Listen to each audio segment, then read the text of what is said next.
census yet? Nope, I just went yellow. Who did you take with you?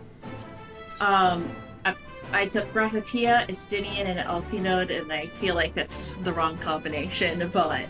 Okay. Well, I can't take Tanker with me because I'm already a tank.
Okay, I think I'll just take It would be a pleasure as always. I think I'll take the twins in Y'shtola.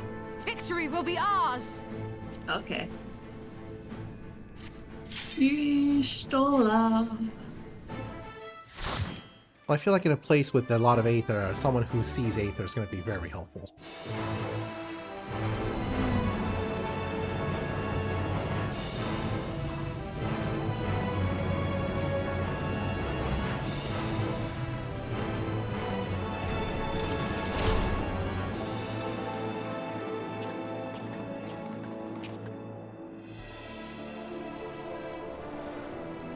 The Aetiesco. Ooh.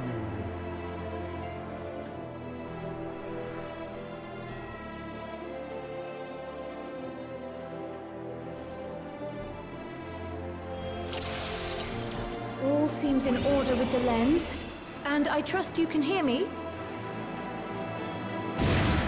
Those things are pure malcontent, the residue of lives unfulfilled.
I don't like the color they chose for the rope barriers in the directions you aren't supposed to go, because they're so invisible.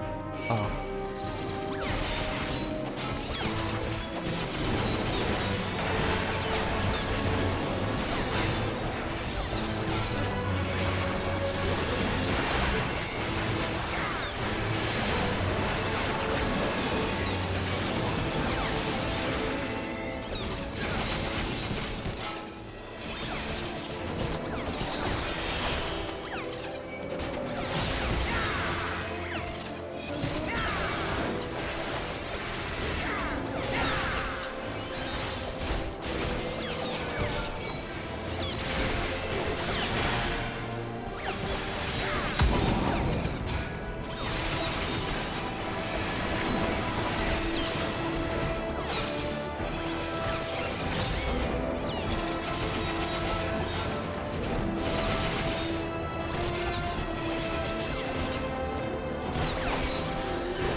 You cannot stop us!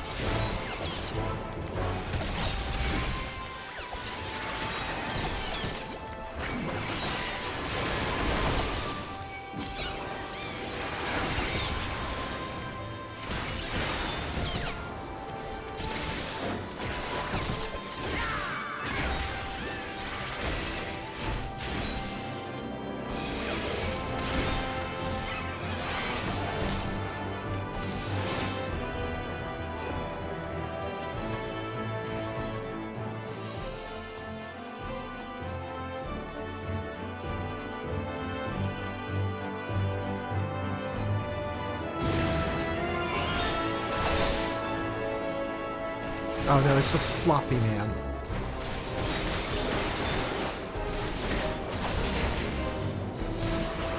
There!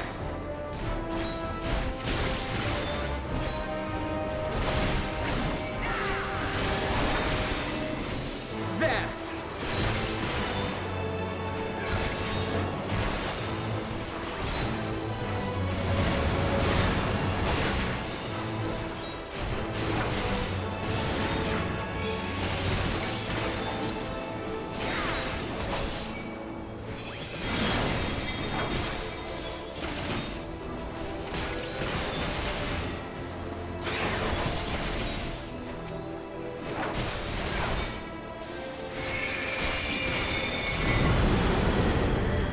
Oh,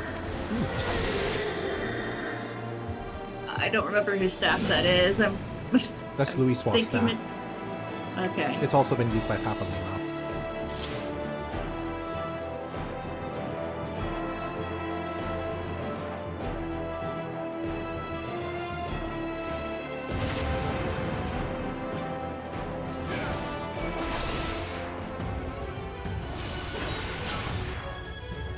Probably not this lady.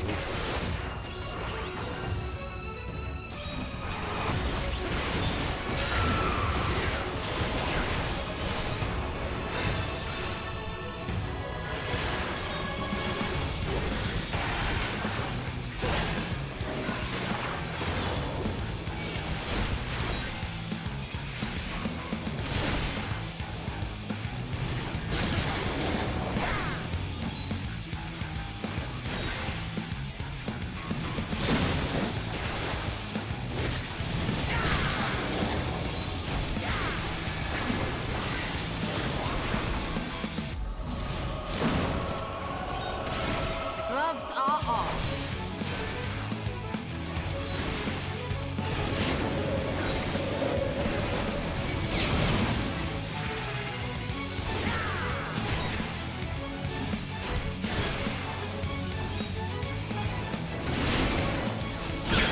Oh shit.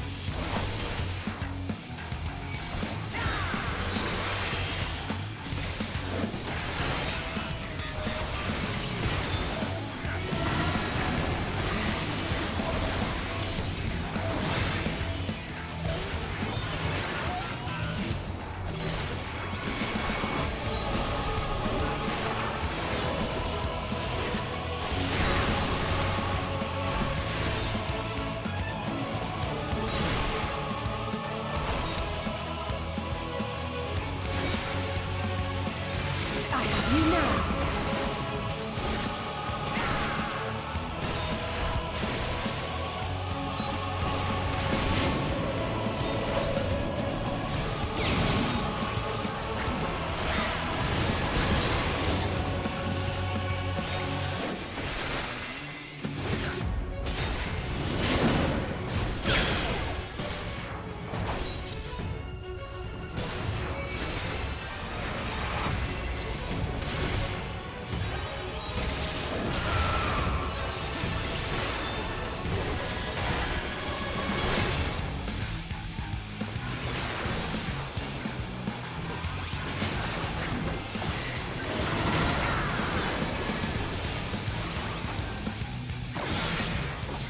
I will not hold back.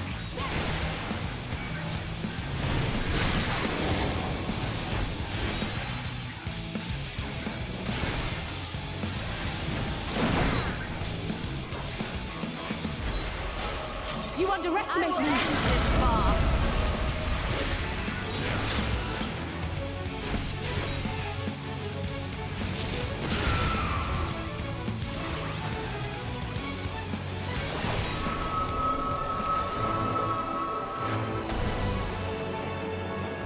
Follow the flow of ether.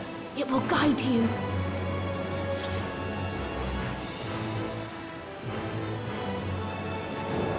The ether is too dense. Ah, I'm losing you.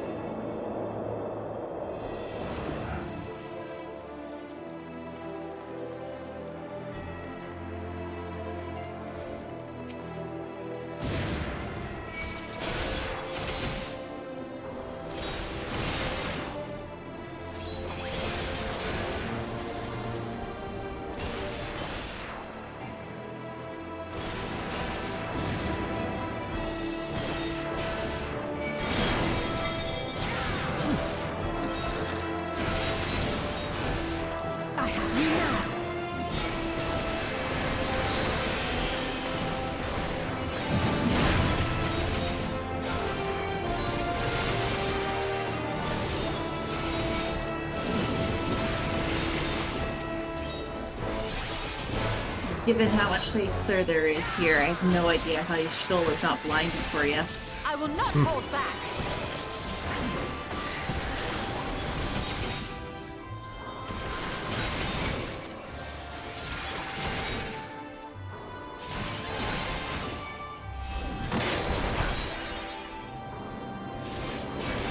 That!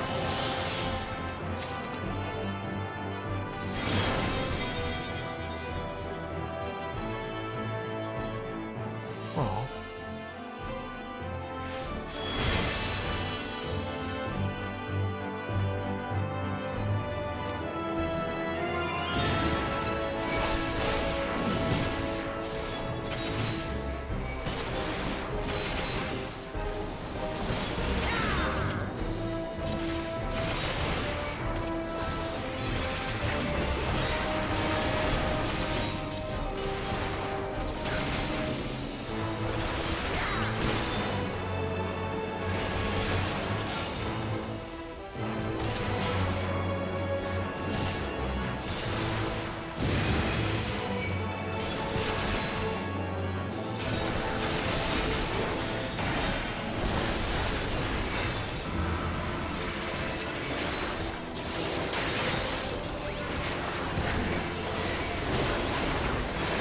You underestimate me.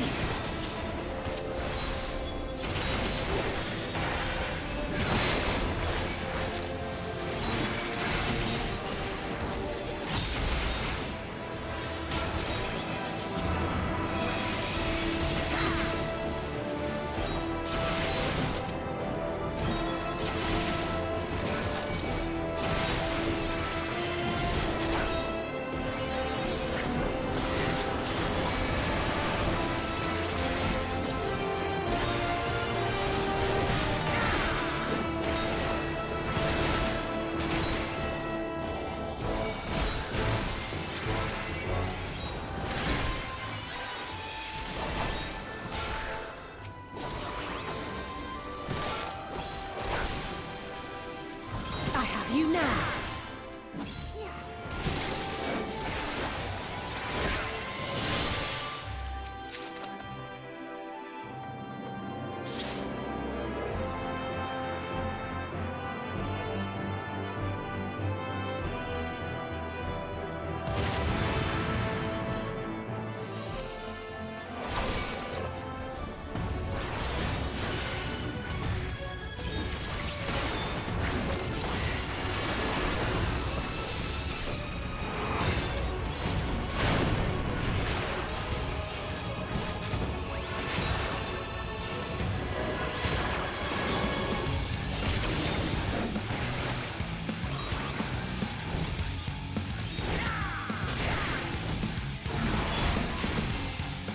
I have you now.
hold back.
There!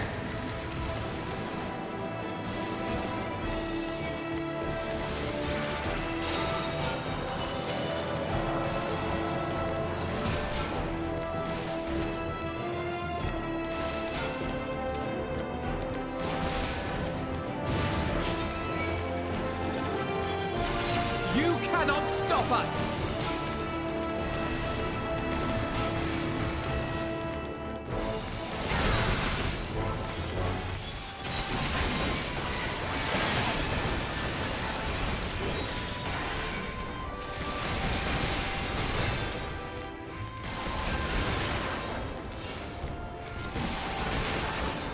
I will not hold back.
off.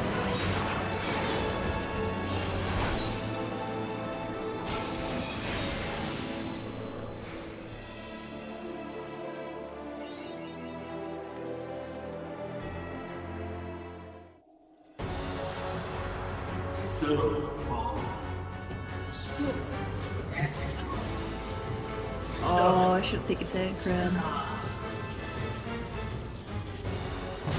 Oh no, what have you done? Well, we saw him in Phileas Spirit. I feel like he would have had some good dialogue. As far as Maybe, you perhaps, go. yes. Oblivion beckons!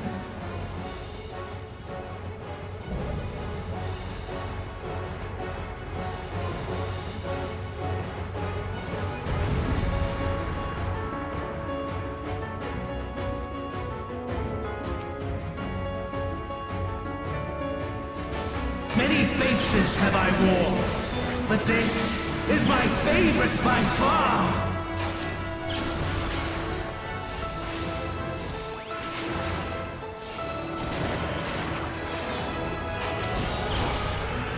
You will persist in this folly no longer!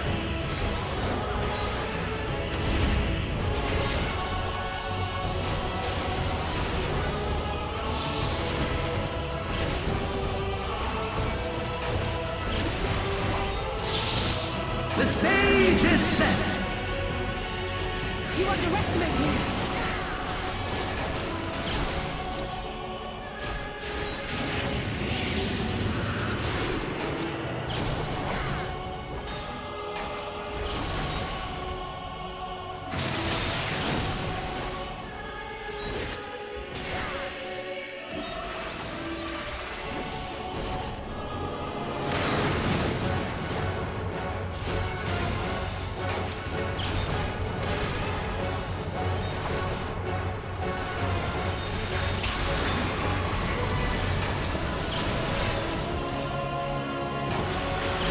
Let the curtains rise for the main attraction!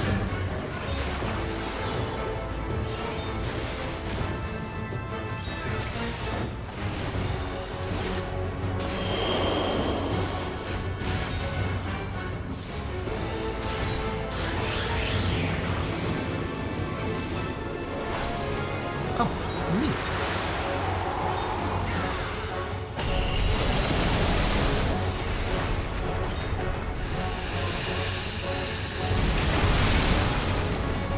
My, what a boorish audience you are!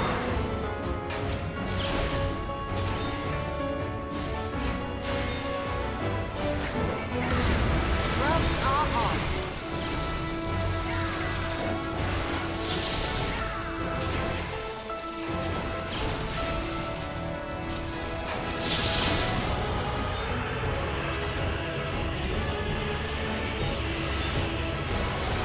You underestimate me!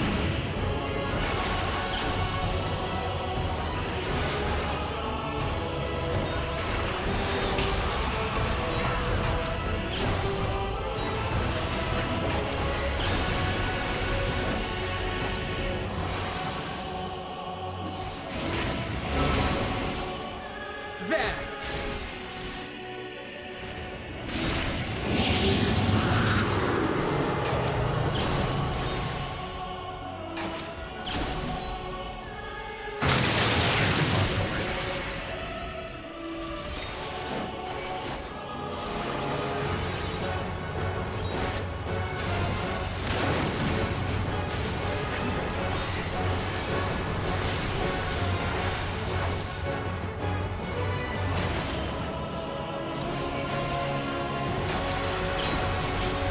With heart and steel!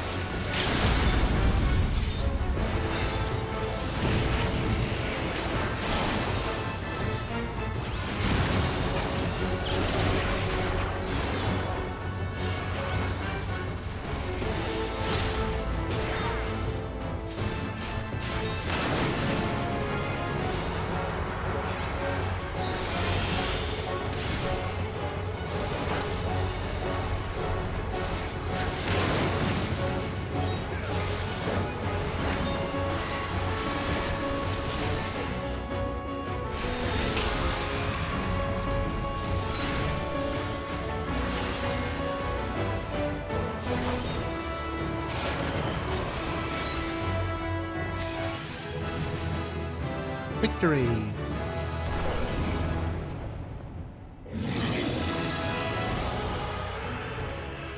Lies! All lies! Your dreams, your hopes, your futures, delusions and lies!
My very essence begins to wane. Sweet, sweet agony.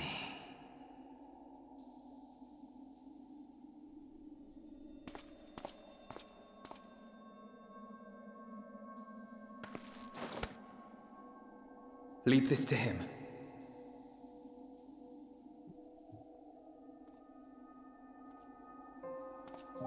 Come to deal the coup de grace. Good. Watching you struggle against the inevitable is bad comedy.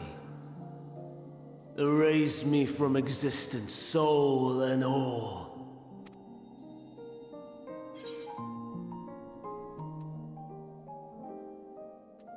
You recall your days as Hermes.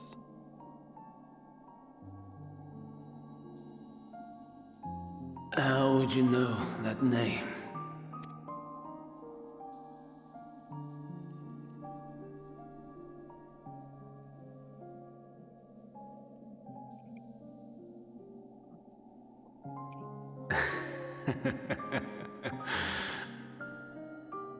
Then it was you. In Elpis. With Emet-Selch. The final pieces fall into place. In my halcyon days, as the mortal Ammon, I was haunted by a dream. Night after night, the faceless multitude, the voiceless cries, shards of shattered memories. But slowly, the fog began to clear. This was Elpis. And I was Hermes. Recurring though it was, I paid this dream little heed.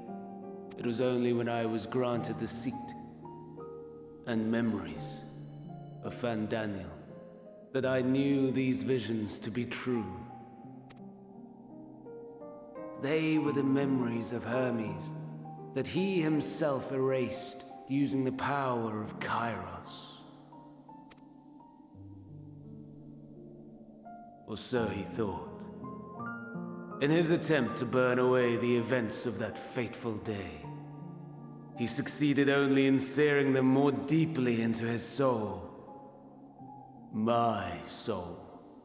Death failed to expunge them. No matter how many times it came. Rebirth after rebirth, from one Fandaniel to the next. I wonder, is Emet-Selch adrift somewhere in this ethereal sea? In defeat, finally remembering your time together in Elpis? How it must gall him To be entrusted with knowledge of the final days, only to be rendered powerless to act upon it. So many lifetimes dedicated to restoring his beloved Amarok in blissful ignorance. Oh, folly.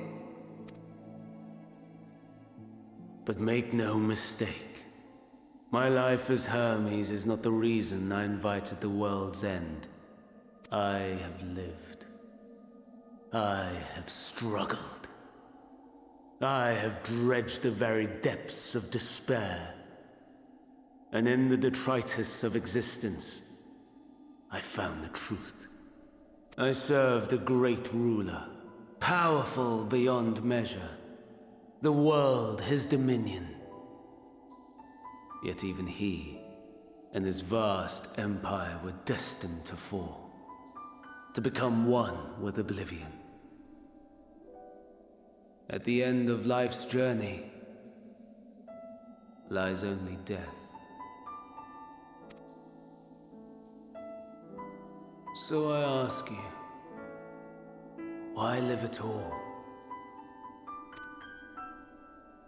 We betray, we torment, we murder. We are wicked, spiteful creatures, without exception. If life is so sacred, so precious, why fill it with such misery? Man wallows in a hell of his own making without purpose or meaning. To live is to suffer, and I would end that suffering by my own hand. It matters not if it flies in the face of all believed right and just. Death is the only solution! That is my truth, my answer to the question. And yet, even as the words pass my lips, I am filled with doubt. Has my search reached its end?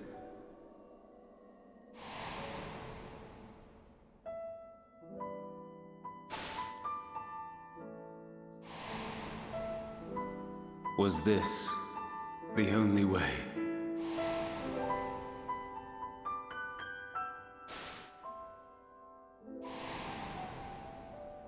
After all these years,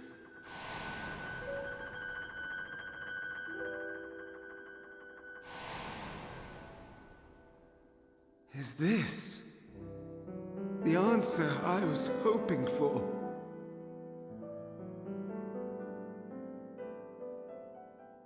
The lamentations of the damned. How it vexes me to see your conviction falter at the last. Vandam, still clinging to existence, I see. You, who champion death so fervently, unwilling to accept your own, refusing to be purified and swept into the sea of souls. As do I. We prisoners to men, watching as the world turns. Though unlike me, you will be spared the ignominy of having your corpse made a puppet, dancing to another's tune. Is that Arsahi? How very astute. But let me be clear, I have not come to consort with the likes of you. Nor have I come to bemoan the state of the world following my untimely demise.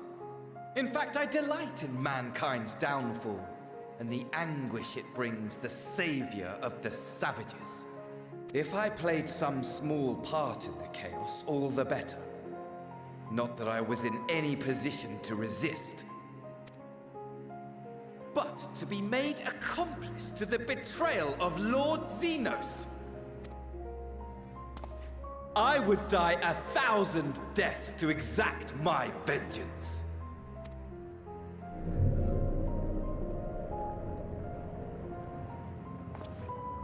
Now you are at my mercy. I shall drag us both into oblivion, and you will never see the fulfillment of your magnum opus. Even should you be reborn, your desperate search for answers must start again.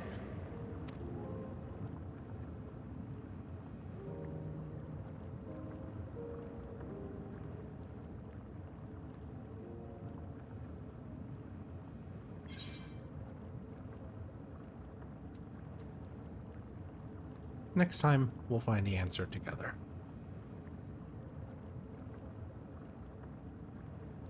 Even here, even now, you have every right to hate me. For the fool I was, for the monster I became. But I will not beg forgiveness. A tale of Hermes, the man who knew so much, yet understood so little, ends here.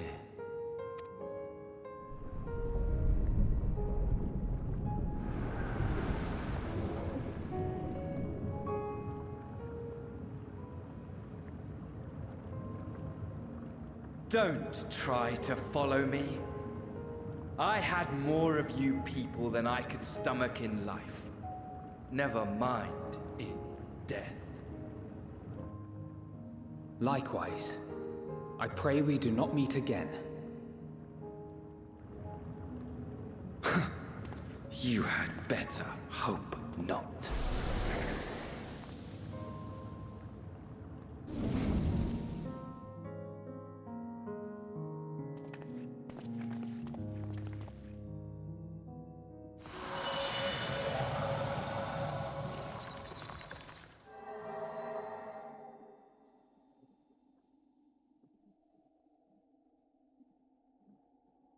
Come.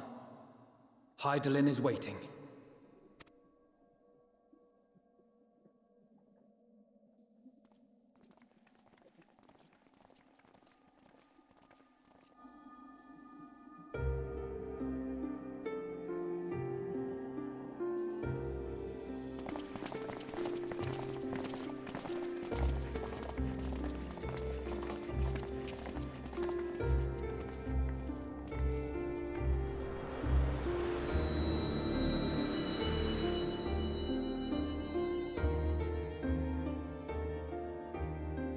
Brave travelers, I welcome you.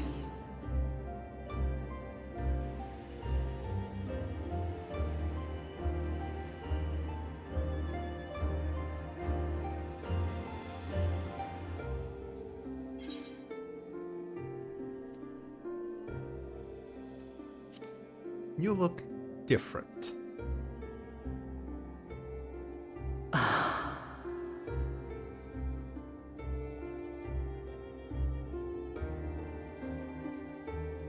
I see. Thou didst journey under Elpis. And now, the rivers of time converge.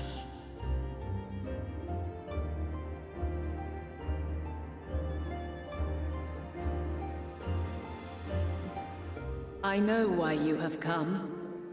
Yet I would hear you speak your reasons all the same.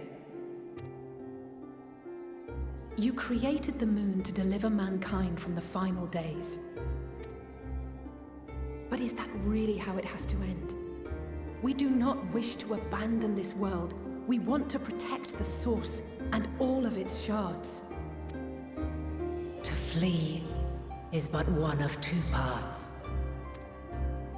The other leadeth to Meteon, far beyond the stars, where she doth chant creation's requiem.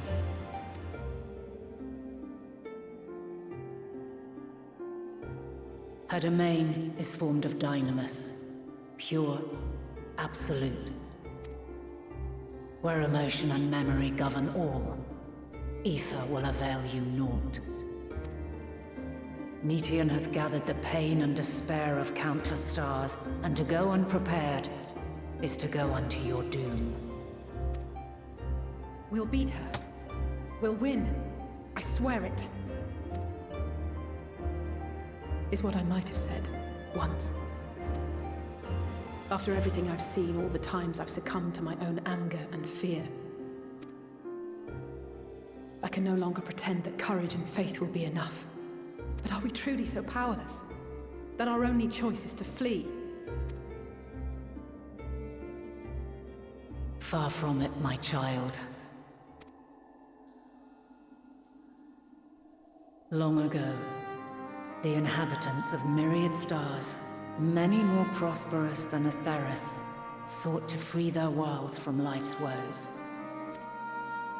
Sorrow and anger, conflict and hostility, despair, and even death itself.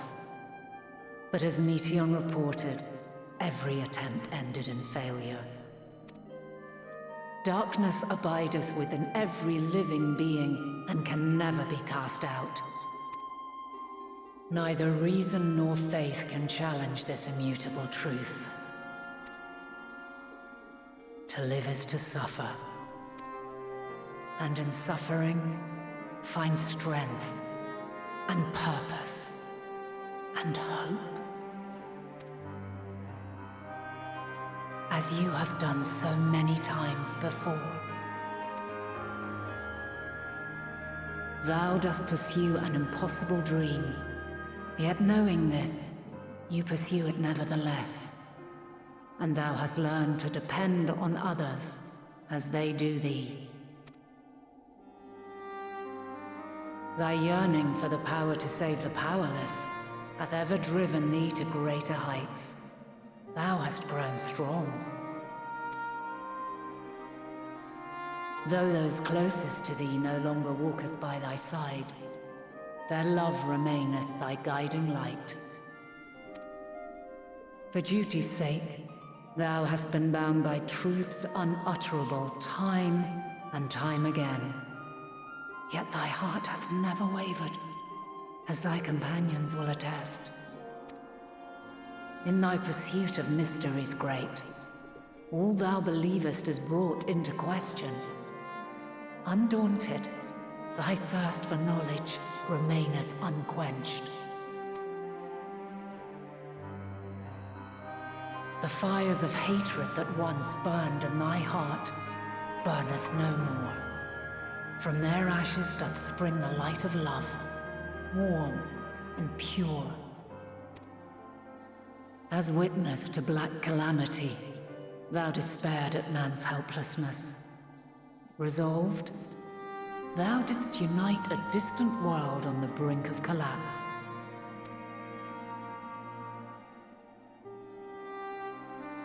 And thou, my champion, when all did seem lost, thou never abandoned hope. For every trial and every foe that did bar thy way, thou hast proven equal to the challenge, drawing courage from the many bonds forged on thy journey. You have all known despair, and though the end approacheth, you walk on, heads held high. Therein lieth your power, the strength to silence the song of oblivion. Then there is a means to confront her. Yes, if you should prove yourselves worthy. Hark!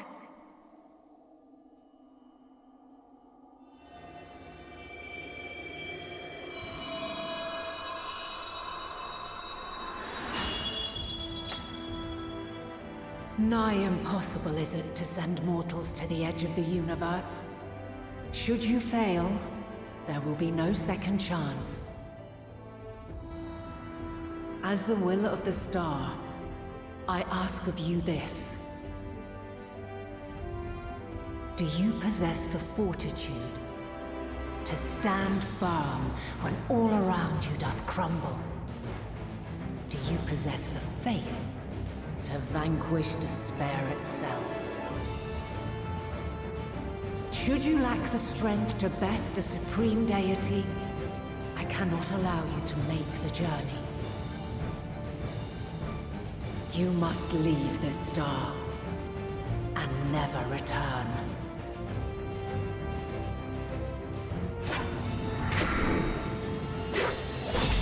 Prepare yourselves.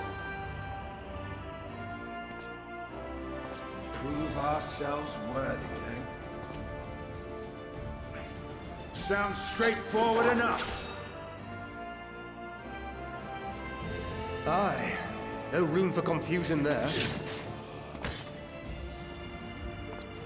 In any case, we've come too far to back down now.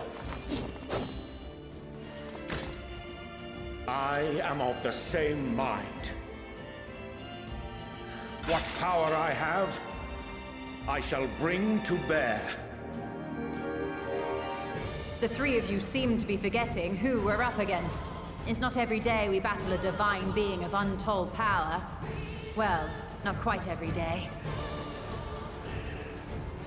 Do try not to get underfoot.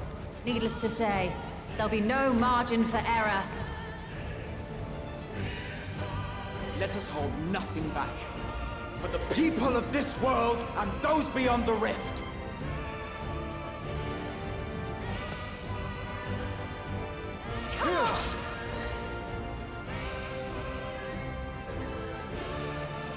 Alas, the question I posed to thee in Elpis hath remained unanswered these long years. I would hear thy response, warrior of light. Shouldst thou emerge victorious?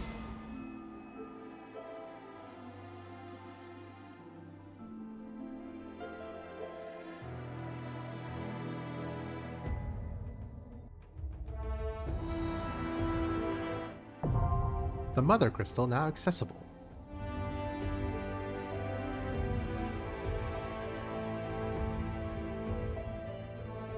During this quest and when using the duty support system, you have the opportunity to undertake this trial with a party of Scions. Some of these allies will differ from those you are normally able to select.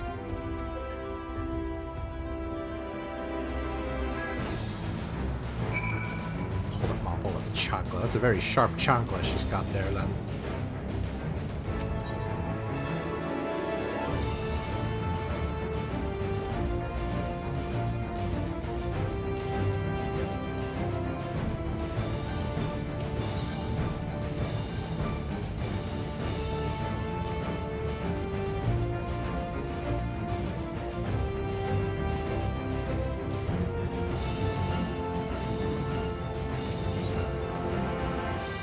Never, in the past, present, or future, have I found only happiness. To live is to never be beset by hardships great and small. Yet it is in adversity we find the strength to strive for the next moment of peace. And the next, no matter what trials we face. By this strength have the will of gods been defied, and the fortunes of men been forever changed. May it be so again this day. What? Surprised to hear me and love mentioned in the same breath? I've not a heart of stone. Even in my darkest hour, there are people I cared for. Mentors, comrades, that mad woman who gave her life for us. Then you and Alfredo threw my eyes off a bridge, and I've never known peace since.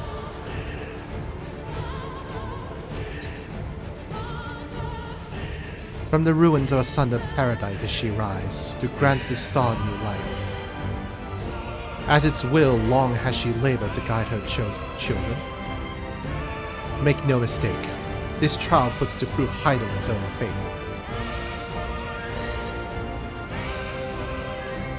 Pain and despair. Aye, we're all friends.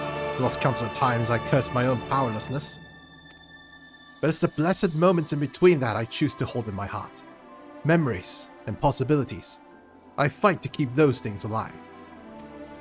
Minfili and Reen, to say nothing of you lot, I know, would never settle for less.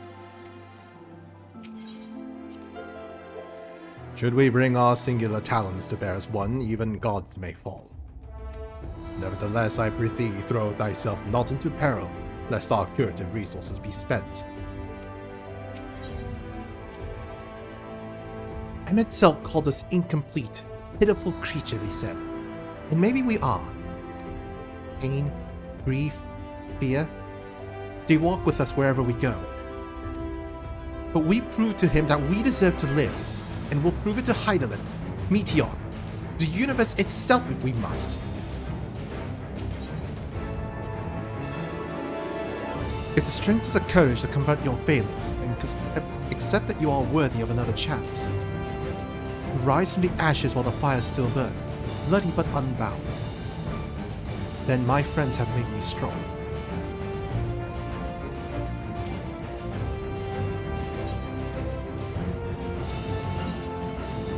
A mother crystal. Ooh, Alices. Oh, wait, that's Alphinod. I think. Oh, they're right. They are easy to confuse. Gratia is a mage. Simi is Dragoon. 3 mages for DPS. What is this party?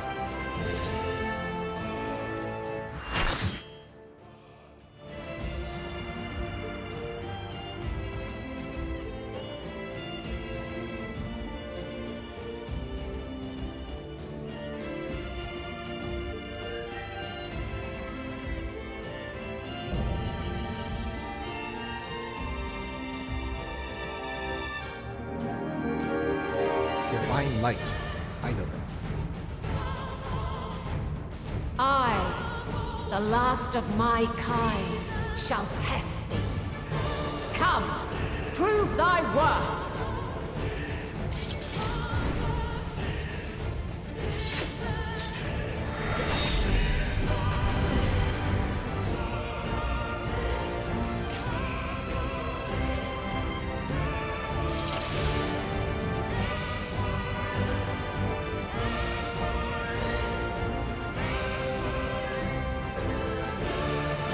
Have you the strength of will to alter man's fate? You're mine!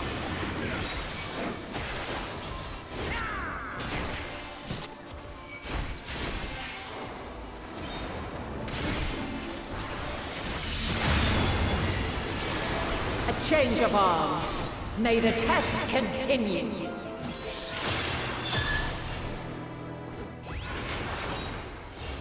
There.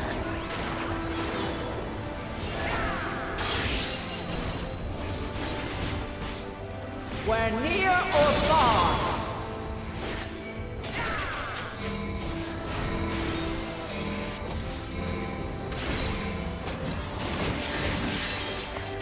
And now this.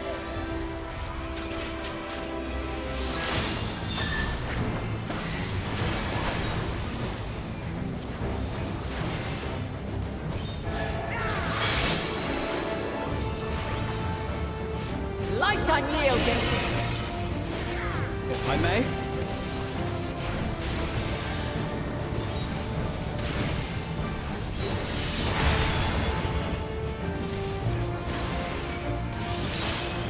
Gloves are off.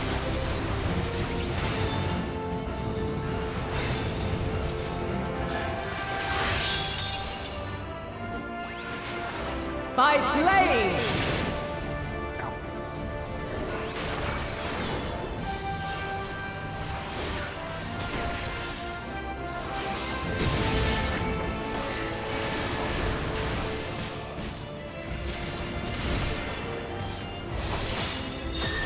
I will not hold back.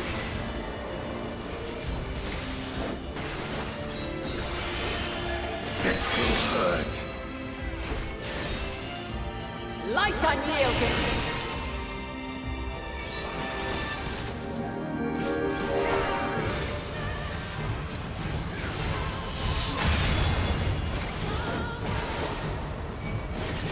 You underestimate me! My turn.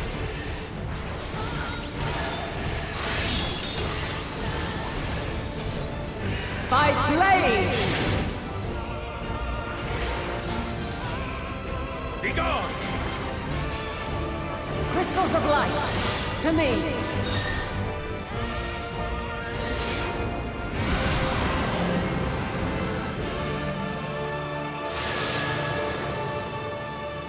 You cannot stop us!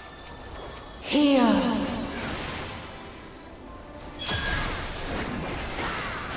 The song of creation's end. Feel.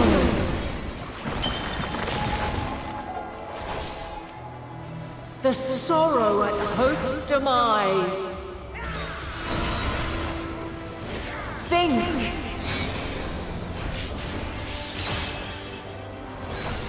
And find your way in the darkness.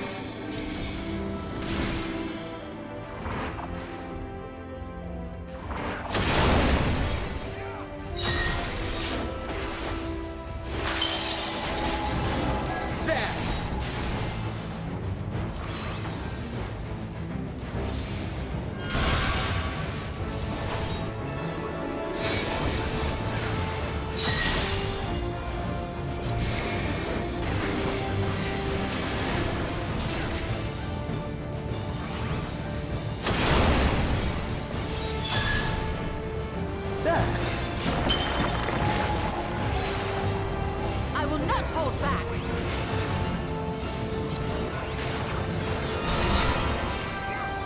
Follow your light. Or fly, my children, and never look back.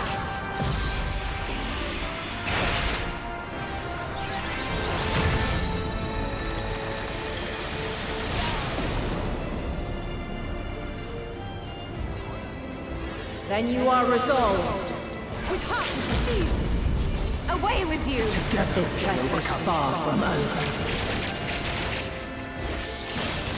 By crystal's light. Might. You now.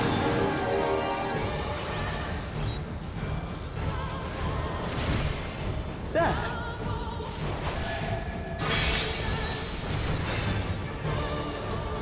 Light unyielding.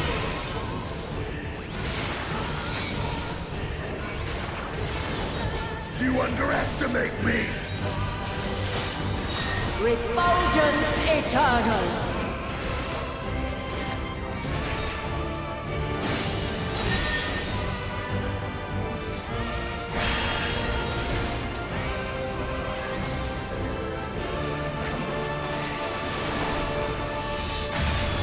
There.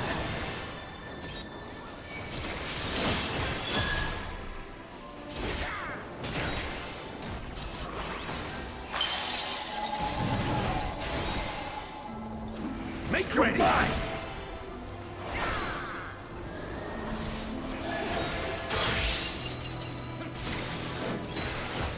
We're near or far.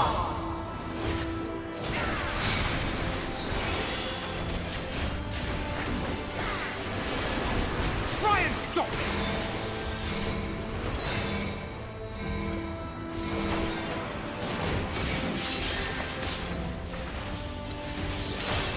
We're high or low.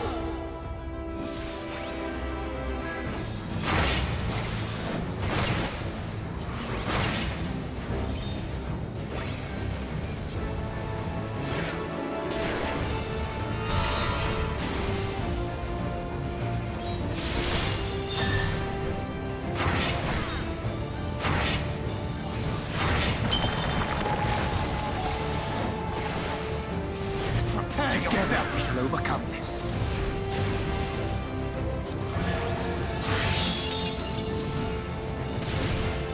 By blade.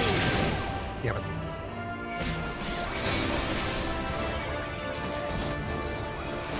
Try and stop! You underestimate me!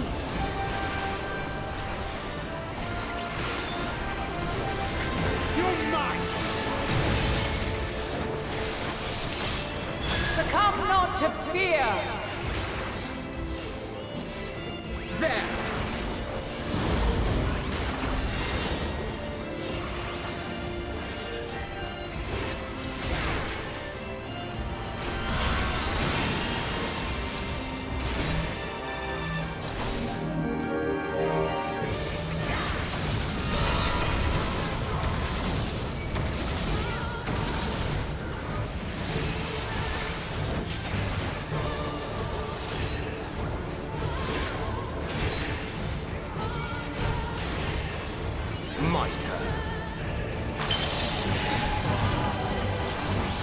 Okay, no, get out of the flood of the flood.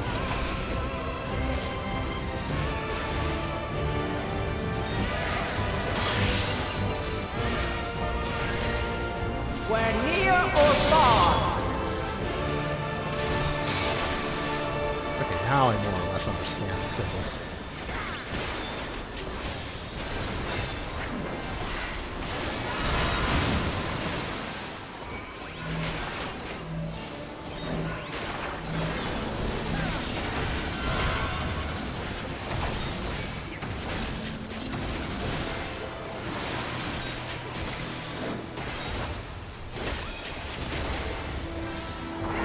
Be gone!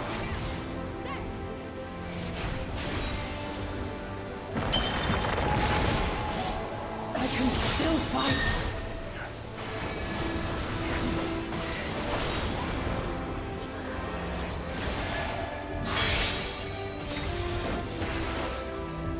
Light unyielding. Nah, didn't get away in time.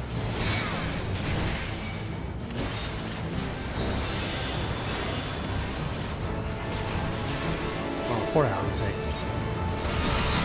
My thanks.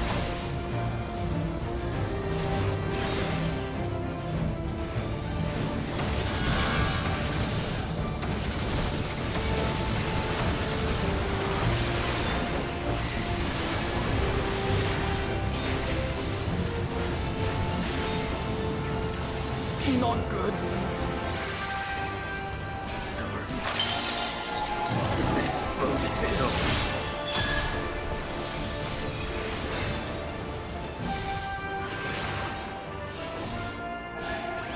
Oh, that's unfortunate.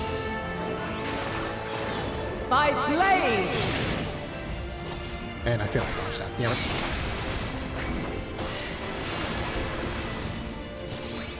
Hold still.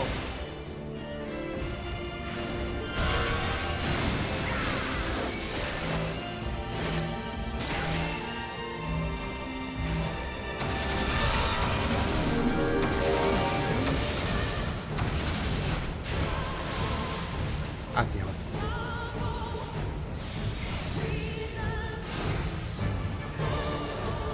NPCs all died, so I had to restart. That sucks, I'm sorry. Have you the strength of Half will of it's my to fault alter man's for being fate? greedy with hits. I have no idea what, like, I'm very confused about mechanics because I don't think I've seen the symbols that I'm supposed to be looking at. But somehow I only did a fake death once. A change of arms. Yeah, the green May the ones. test continue. The green ones are a circle around her. The blue symbols are a cross attack, and the red symbols you have to stand under her. Where are the symbols? It surrounds her on when she takes up the We're mantle. near or far. If I may. Like, I think if she's... I'll try to look. I just haven't seen it at all. Maybe it's just because I have all the effects on. Maybe, yes. And now this. If I may.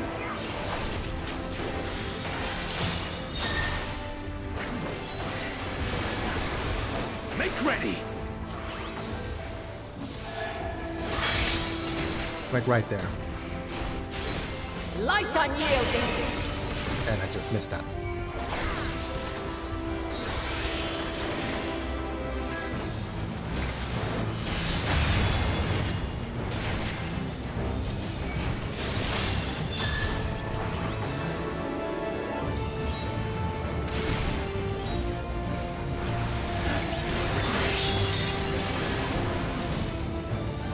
By blade.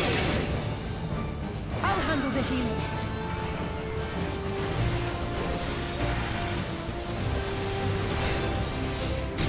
Be gone!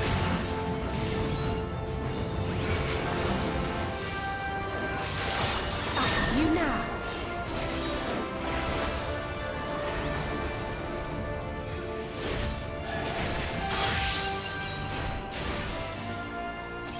We're near or far.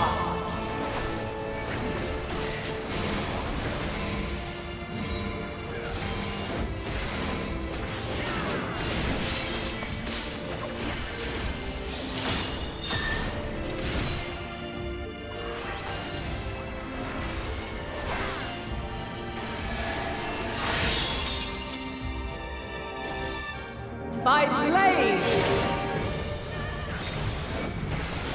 Mitre. Crystals of light, to me! There!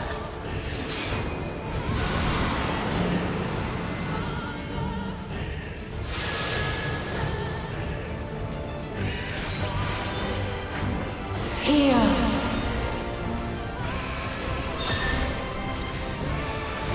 The song of creation's end! Feel!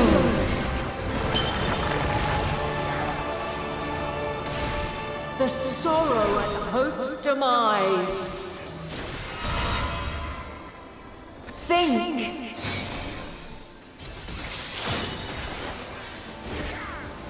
Find your way in the darkness.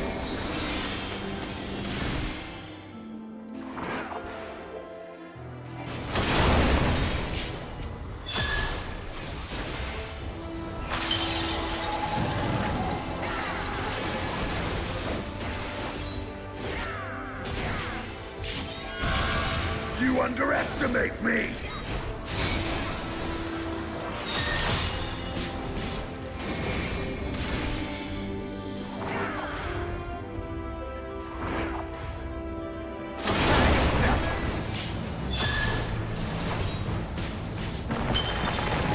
Follow your light. Or fly, my children, and never look back.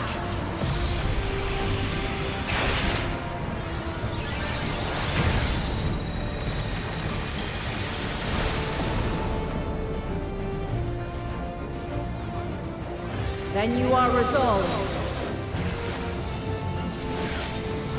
But this test is far from over. You crossed my path. By crystal's light. All or nothing! I have you now.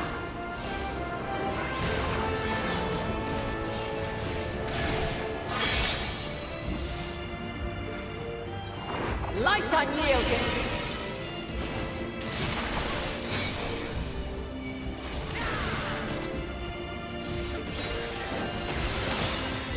Refulgence eternal. You underestimate me. You underestimate me.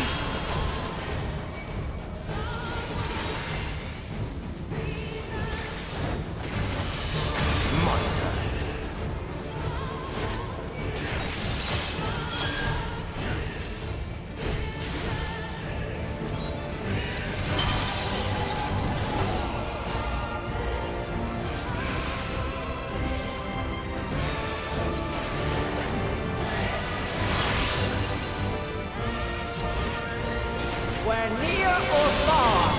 There!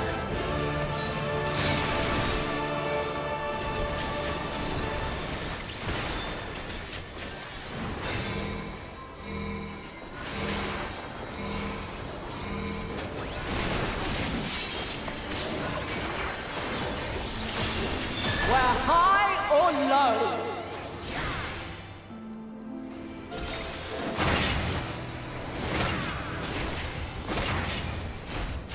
Make ready!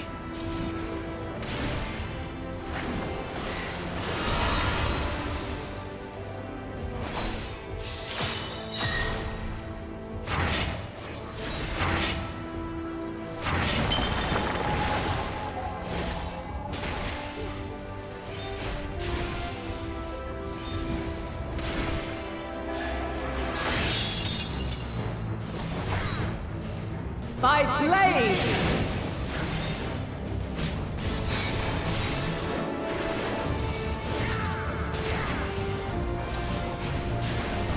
You underestimate me!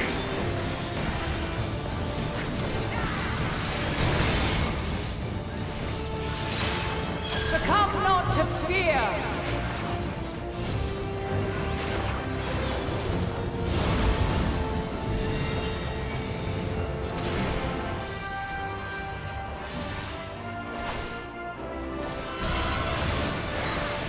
Gloves are off.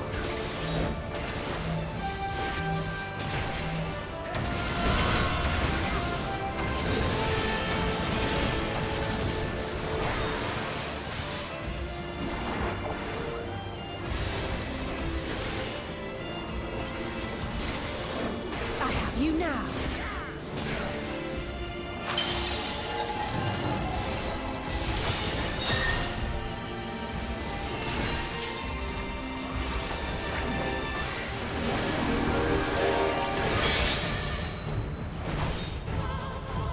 Light unyielding!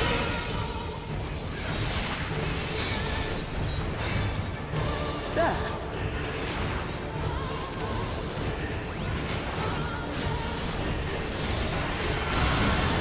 You're mine! I will not hold back!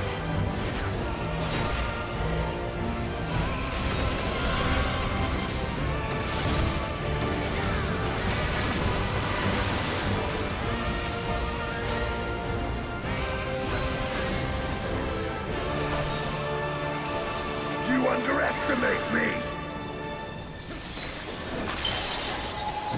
I have you now! Prepare yourself!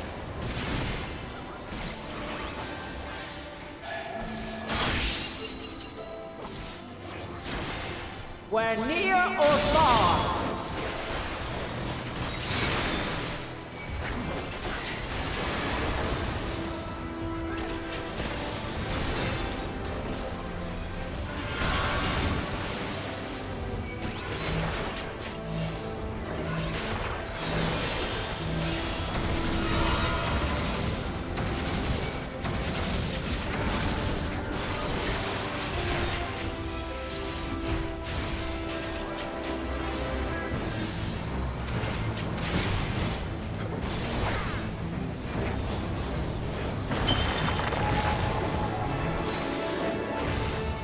Yippee!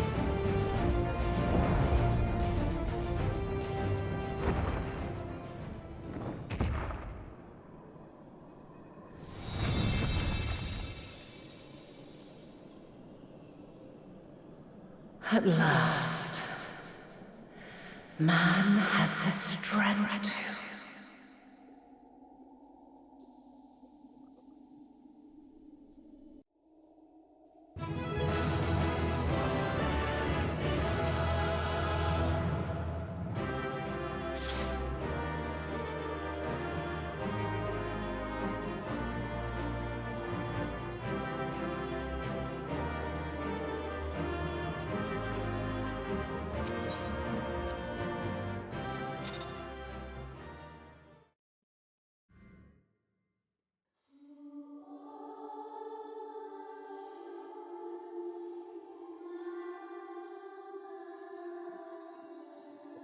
No!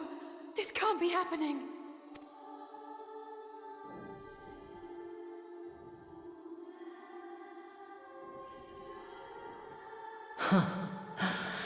Though my power is in constant flux, I have always kept a reserve for this very moment. It was a true test of your prowess. You have done well. There is one thing I must ask. By sundering the world into 14 shards, the ether of all living beings too was divided. This reduction would in theory allow us to more easily interact with Dynamis. Having seen mankind brought to the very precipice of extinction, you wished for us to develop a means to overcome despair. You believed we had the potential, and sundered all creation to see it fulfilled. To deliver us to that swirling maelstrom of Dynamis in which our foe hides, and grant us the power to defeat her once and for all. Is this not true? It is as thou sayest. 'Twas the trial to which I subjected mankind, and it hath led to untold bloodshed and suffering. There was no kindness, nor justice in the tragedy I wrought. When confronted with the almighty Zodiac, my only recourse was rend him and the world asunder, that his power be diminished for a time. And so it came to pass. Now you, my chosen, have surpassed my expectations, surpassed me. I entrust the fate of the universe unto you.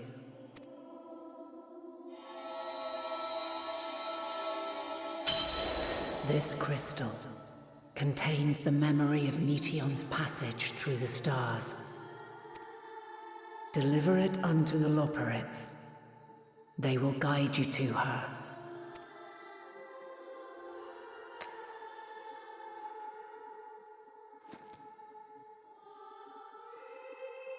Though they may be capable of crossing great distances, there is a vast difference between traveling to the moon and the furthermost reaches of the great expanse.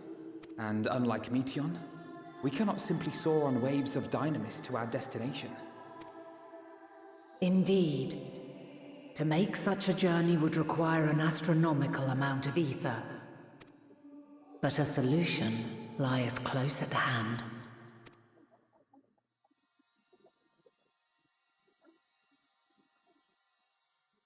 Of course. Yes, my child.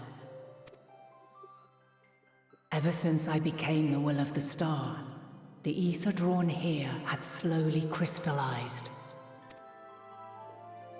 They who have answered my call know it well. While I have remained hidden, it has become the embodiment of the planet's will in my place.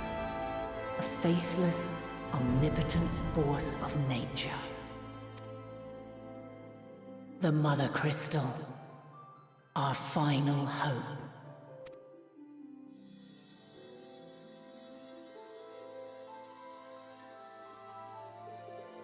Alas, I can do no more. The fulfillment of this task doth fall to you, my chosen. Now, heed these words. Darkness and light, despair and hope. As goeth one, so goeth the other. Become light, become hope.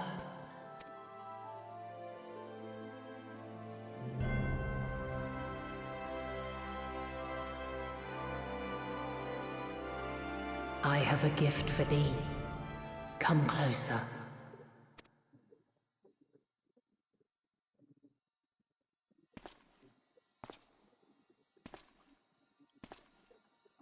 Long have I searched for a means to safeguard the future of this star. Though I knew failure after failure, by recalling thy tales and my promise to thee, I found the strength to carry on. Though the world is ever changing, thy thirst for adventure hath never waned. Thine unshakable resolve never ceases to amaze, to inspire. As a mark of my gratitude, I bestow this final gift. Thou dost possess the Crystal of Azum, yes?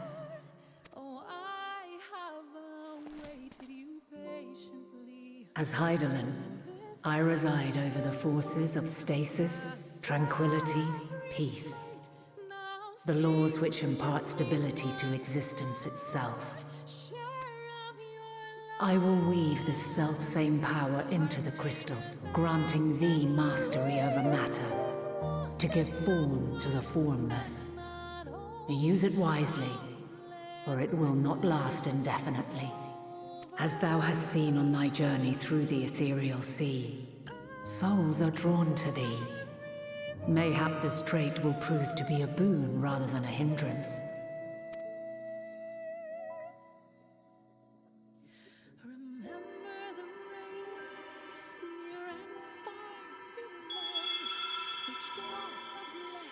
It is thy hopes and prayers that enable Azum's invocations and give them life. So keep them close. But pray, remember this.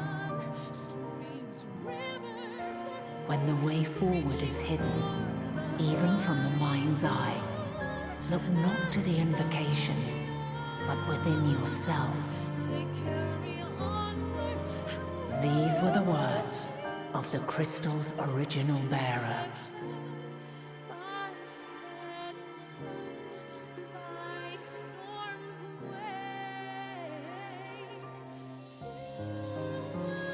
With that, my work is finished. Fulfill our promise. Right the wrongs committed when the world was yet whole. Silence the song of oblivion. Teach her a brighter melody. Show her our journey is far from over.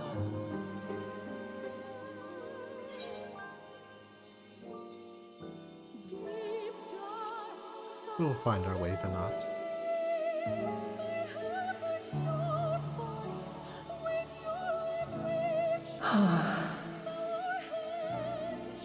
Of this, I have no doubt. For yours is a light brilliant beyond measure. Long after I have gone, though not even my soul remaineth,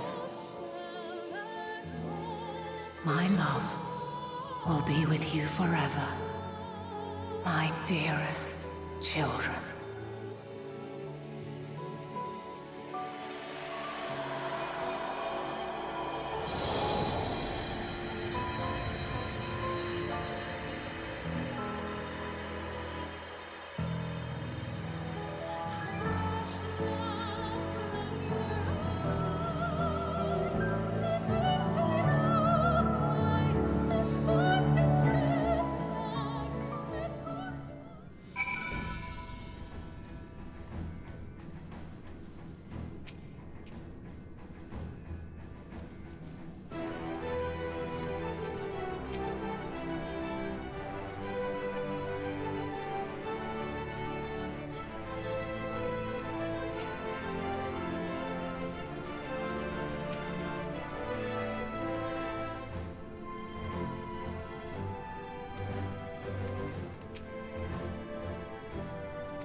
I'm glad to see you well.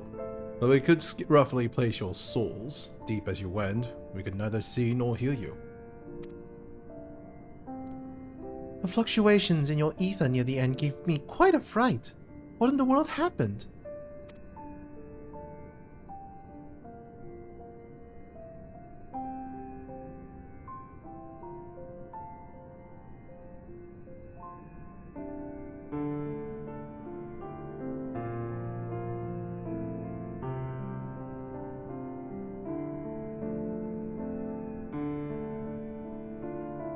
To say Heidelin is...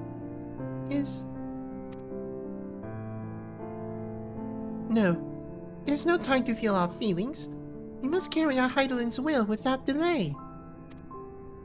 We'll find Meteon if it's the last thing we do. If you wouldn't mind handing over the crystal, that is. The fancy navigatory one.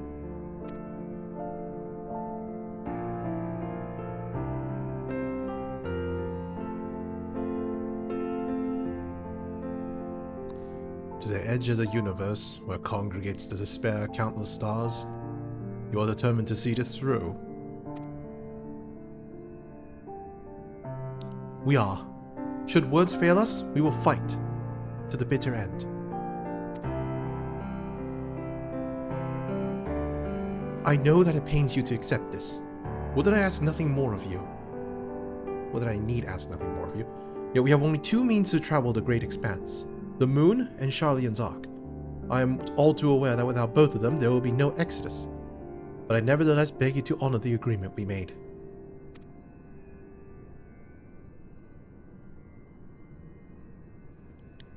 The Forum's decision will be honored. You have earned the right to use a ship as you see fit, and I could not rescind it even if I wanted to.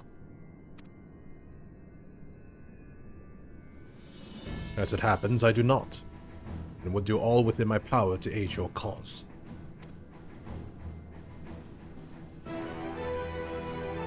With that settled, Might I suggest you rest for a while? Proving oneself to Hydaelyn is never easy, and despite our unparalleled genius, we'll need a day to make necessary calculations. You may as well take advantage of it. You can chart a course through the Sea of Stars in a single day. Ye gods.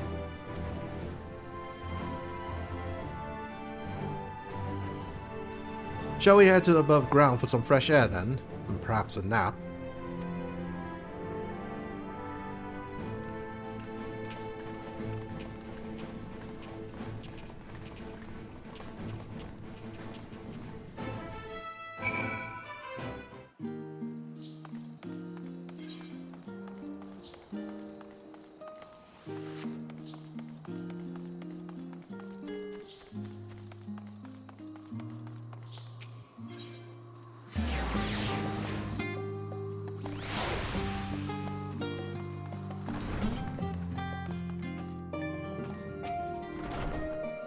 Ah, been expecting you. Heard about your foray into the ethereal sea. Students have ventured far and wide, but never quite as deep as that. Are you experiencing any after effects from your prolonged exposure? Nausea, dizziness, hauntings? Oh, have a pleasant sleep. And if you do experience any unusual phenomena, please let me know. I shall add it to our records. Retire to your chamber.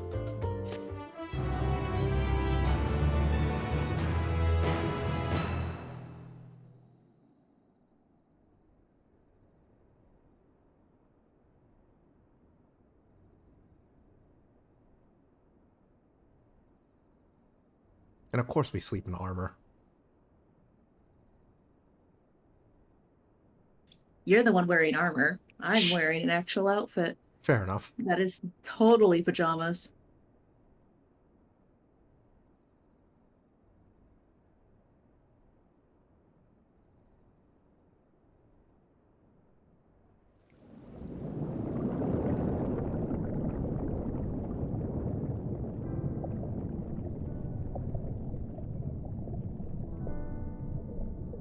There you are.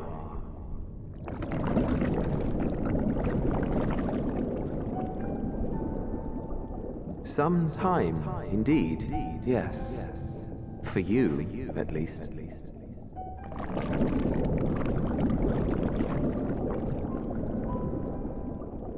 Believe me, I'd meant to get some proper sleep. But here we are, drifting along instead. Well, well, you too. And so we remain, to watch and wonder.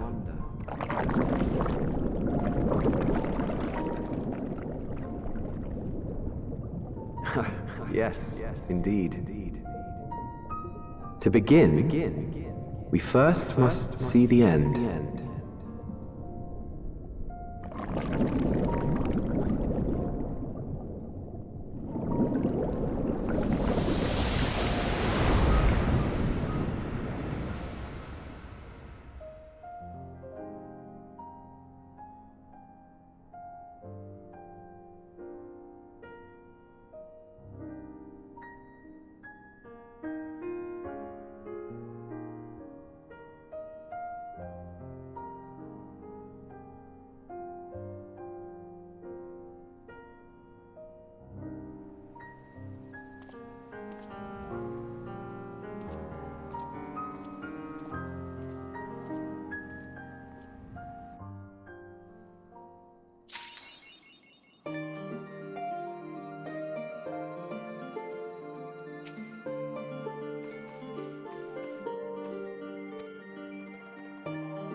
Green, I trust you've had a good rest?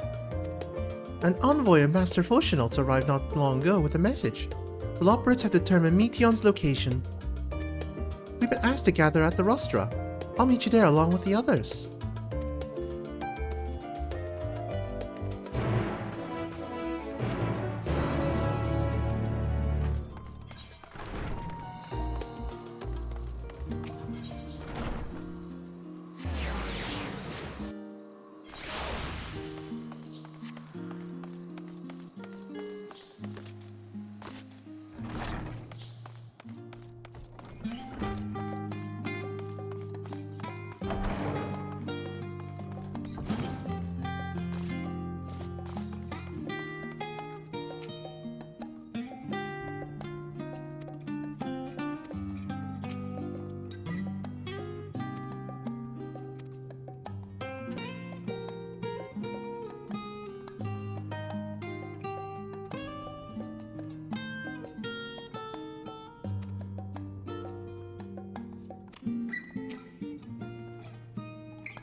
Oh, thanks for lurking around.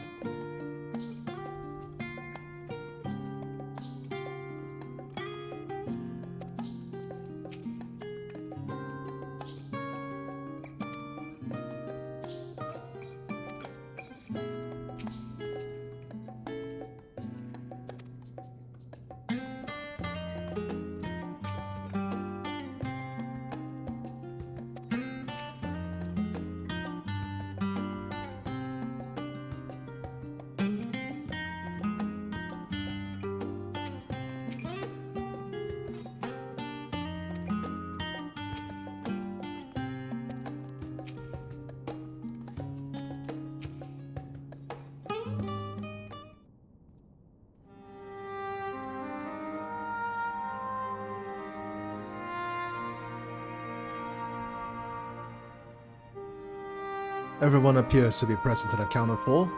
Good. As you know, the Loporrits have deduced the whereabouts of Meteion by means of crystal bequeathed to us by Hydaelyn herself.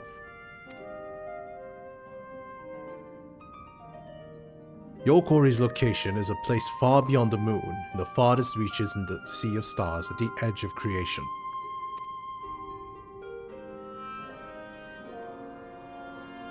A veritable Ultima Thule.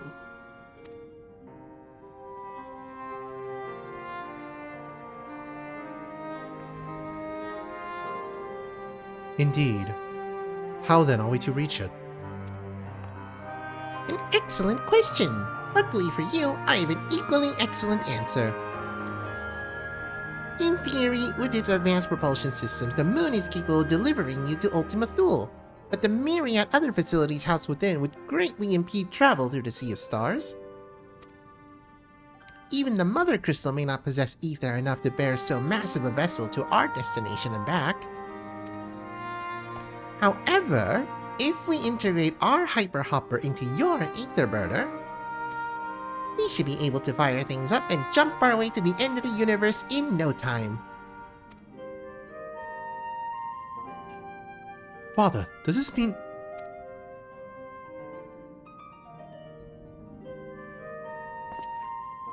Bear in mind, this decision was not made solely at my discretion, but with the consent of the Forum. Hearing the Loporrits' proposal, the Forum was faced with a grave decision. To commit the Ark to this endeavor would mean abandoning both our plans to evacuate to the moon and to resettle on another star. Needless to say, the proposition invited fierce debate. In the end, however, the Forum was swayed by the simple fact that Hydaelyn believed you possessed the strength. You possessed the strength needed to overcome this crisis. The Great Exodus was, after all, a plan of Hydaelyn's own making. Therefore, if in the 11th hour she would proffer another means by which we may seek salvation, we would be fools to dismiss it out of hand. Indeed, she sacrificed everything, her very existence, to avert the destruction of this star.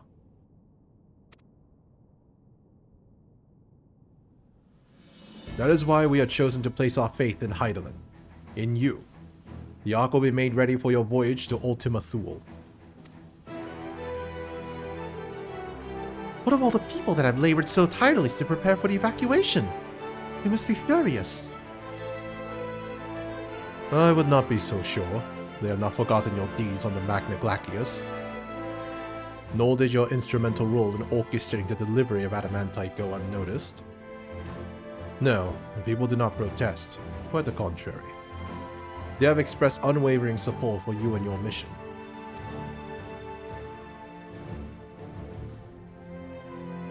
Are the Loporrits too willing to abandon the Exodus? Were you not listening to when we said we were born of Hydaelyn's love for Aetheris and its people? If it means your survival, we would do anything to help. And you'll most certainly have need of our expertise where you're going. There's no guarantee Ultima Thule is a place that supports life, an otherwise vexing problem our know-how can remedy. Besides, Hydaelyn chose us to lead the way to Meteion. Why else would she give you a crystal only we can decipher? But more importantly, we were perfectly content to evacuate Aetheris until you brought us here, Urianger. And now we're enamored with the place, so what choice do we have but to save it?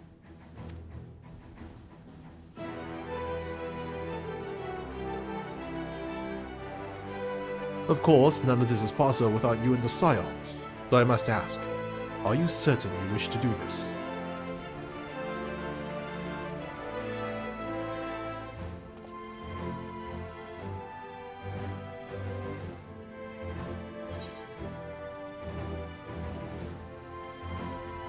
You couldn't stop us if you tried.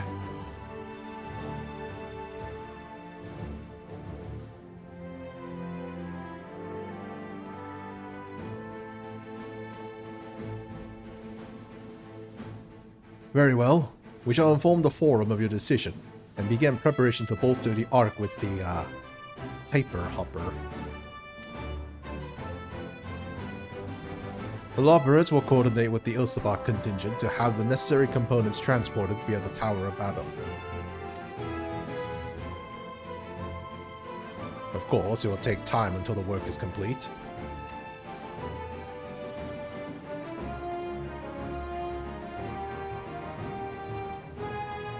For now, pray take your ease.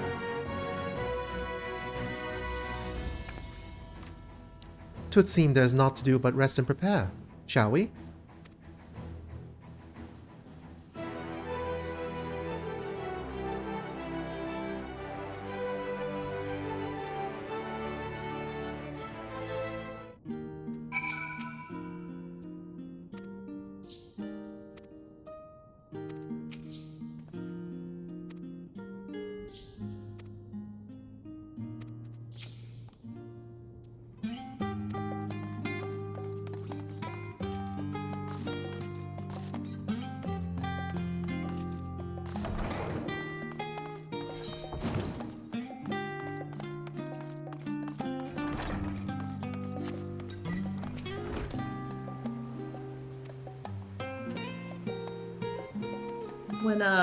When you're on your way down after this bit, there's a new bunny that you can play triple triad with. Yep, I saw the map icon.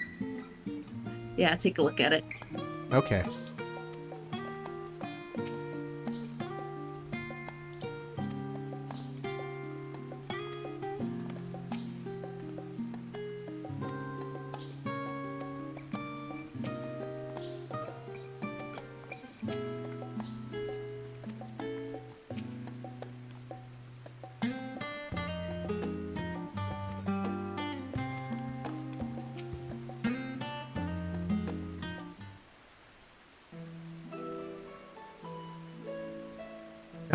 Ere we depart, we must leave nothing undone. Quite.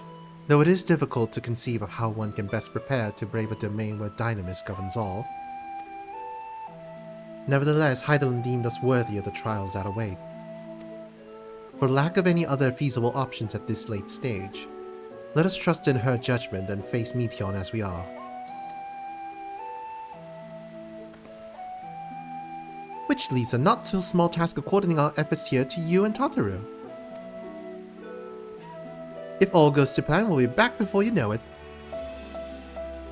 I certainly hope so. We'll be praying for your safe return. Mayhap it will affect the dynamis for the better. With that settled, we should get some rest, and make most of the time we've been afforded.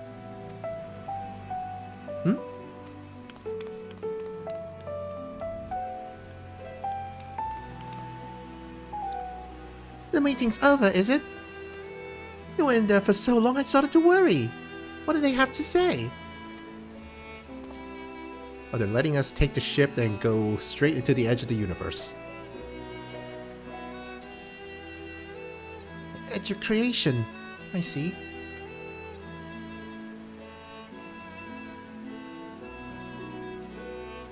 Rest assured, everything will remain in order until you return. And you will return. Actually, Green, can I borrow you for a moment? Looks like your plans for the interim are decided. When the two of you have finished, meet us back at the Baldesion Annex, alright?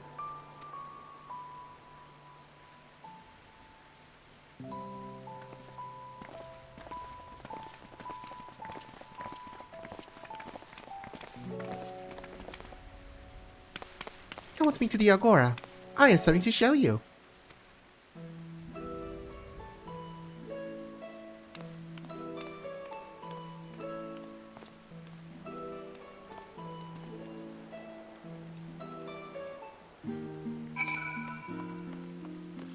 Let's see, cheating way, okay. Why, though? You know what, let me quickly check. Also, that lookout point is apparently not a parkour one. Which lookout point? The one straight south of you. One straight south of me.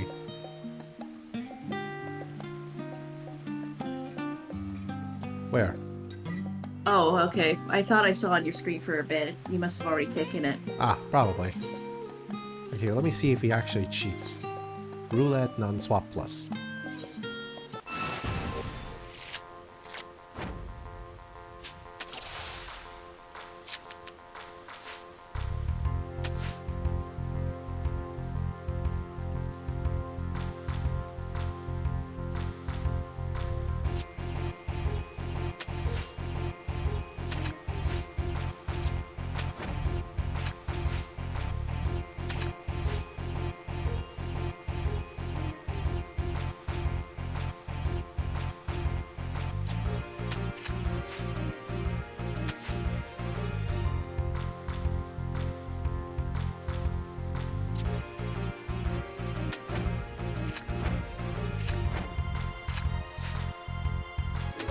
Nope, we're fine.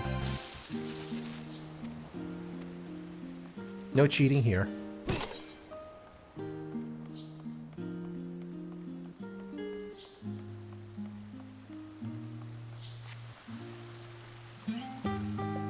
Yeah.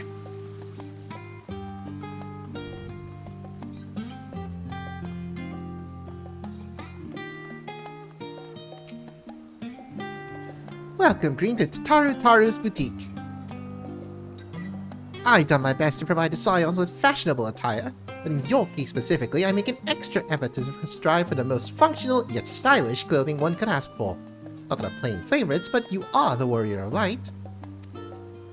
Faced with this unprecedented crisis, I knew you would need an ensemble unlike anything I created before, and I wouldn't be able to do it all alone.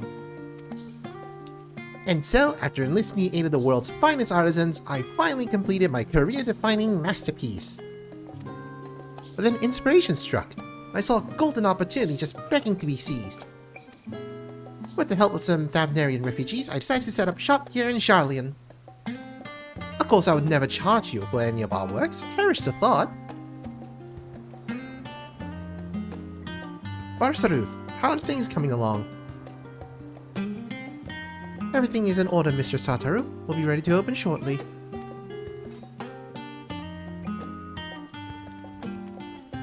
Which is why I brought you here, to be our very first patron. Would you mind waiting here a moment longer?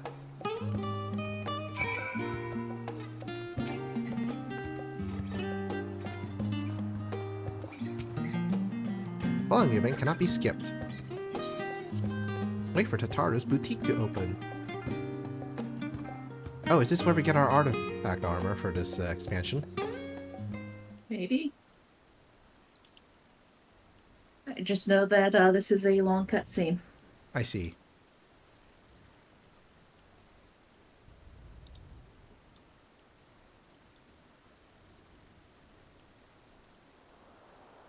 Ah, did not expect to find you here.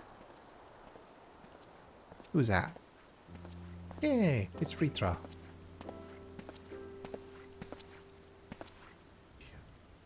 I imagine Nidhana would also wish to offer her regards. Alas, after delivering our dragon scales to the engineers, she remained to assist with their work on the Aether Banner. This simulacrum too will stay in Sharlayan, while I oversee matters in Razzatan. It is a rather convenient means to keep abreast of developments pertaining to the final days or anything else. It also allows me, after a fashion, to watch over my people in this distant land. Vashon, I was hoping you'd stop by. I can't thank you enough for allowing your artisan to work with me here at the boutique. Please, it is I who should be thanking you. This establishment has restored a sense of normalcy to their lives, You have blessed them with newfound purpose, and a means by which to support themselves in these troubled times.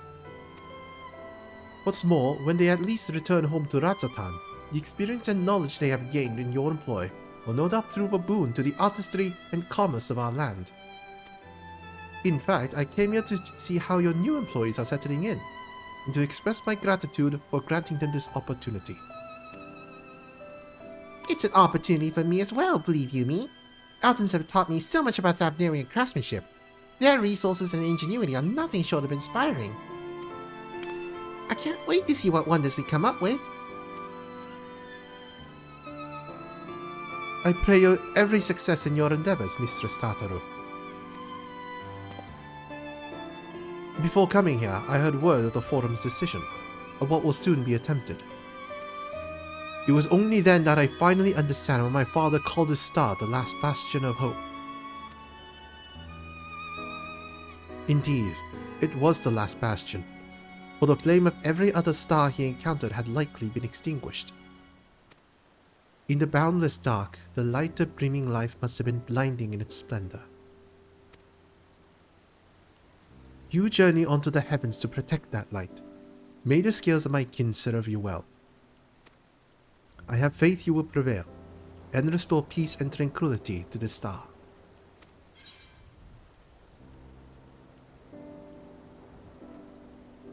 I should like to visit Razatan again when this is all over. And we should be honored to receive you. There is still much of Razatan you have yet to see. Forgive me, but I must take my leave. Fare you well, and remember, the people of this star have not yet given up hope, and neither must you.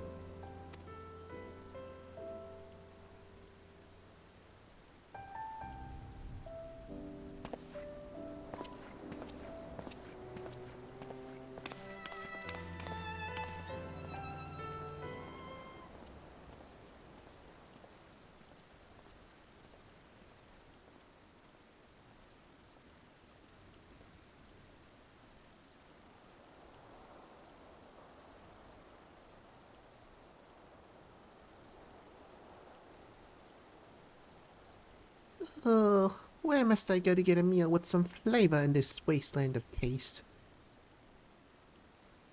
I'm guessing that's one of the lobbrits. Oh, nope, that's Emmeline.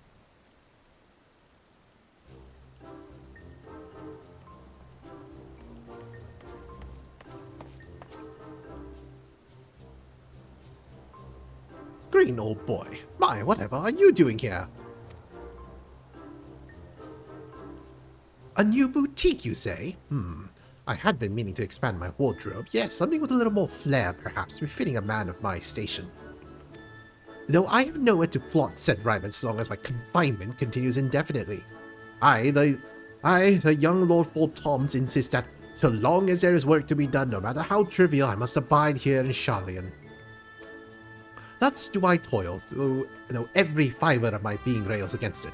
Why, I bring up with the company of that brute Zikard to see supplies transported in a timely fashion. Yet he was the one granted leave this morning to participate in some supposed covert operation.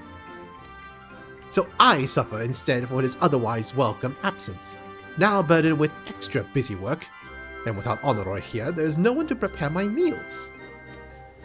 I came here in the hopes of finding a nice cafe, perhaps. Alas, the Charlian delicacies I've sampled were lacking in every respect. I've tried the last stand. No, I'm not cruel enough to suggest Archon loaf to this man. Hearty meal's what you're after? I suggest the last stand. A cafe over on the pier? The cuisine didn't appear at all appetizing, but if you vouch for their cooking, then I perhaps will give it a try.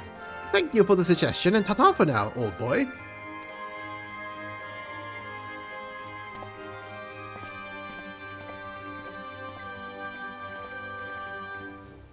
Look, there's a degree of being funny, and there's a degree of something I would not even wish on Xenos. And that is Archon loaf. Yeah. Not even sure if you can even bake Archon loaf with all the grains and whatever stuffed into it. Well, Ah, well, is that Green and Tataru I spy? Who's this?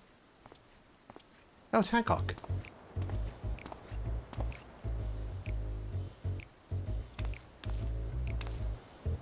Hancock, what are you still doing here?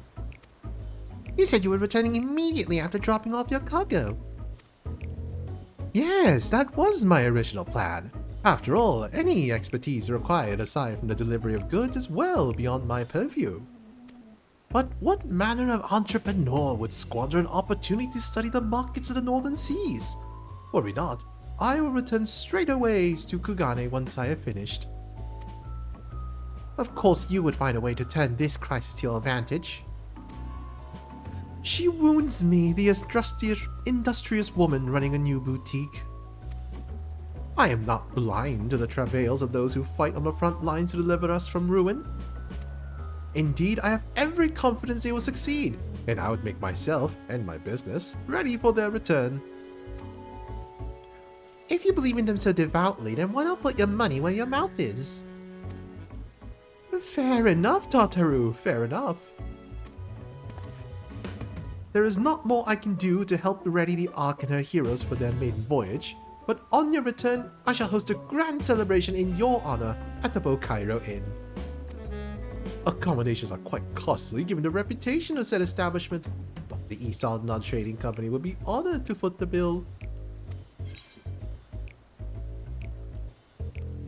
Will there be lemon cakes? Oh, a man of tart tastes, I see. Yes, there will be lemon cakes and such, much more. The finest delicacies the world and Lord Lorito have to offer.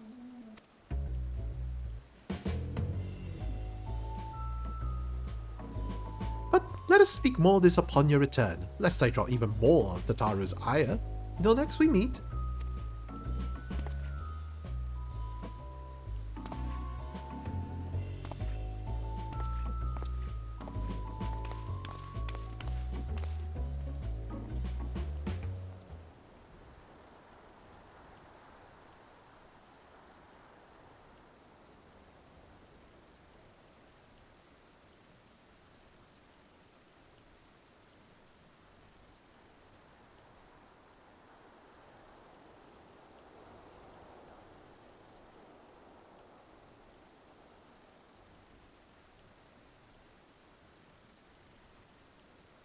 Ah, Green. Decided to spend your time at the markets, did you?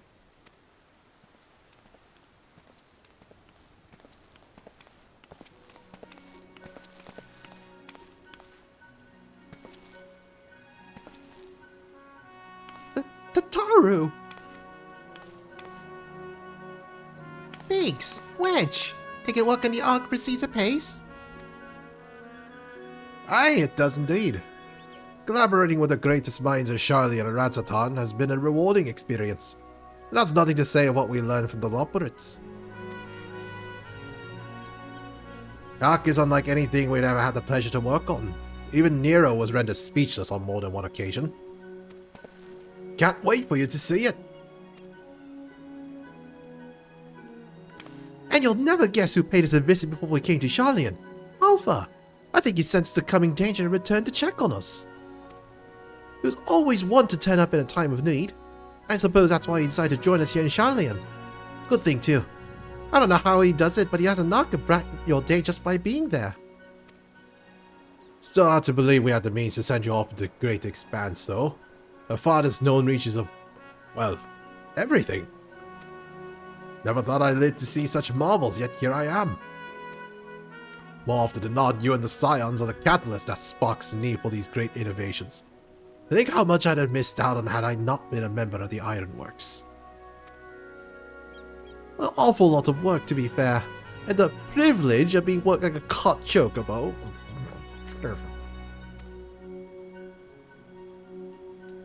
Ha! There's that too. As busy as we've been, I wish there was more we could do for you, Green. No matter what happens, you have to keep believing for a brighter future. And one filled with even more adventure.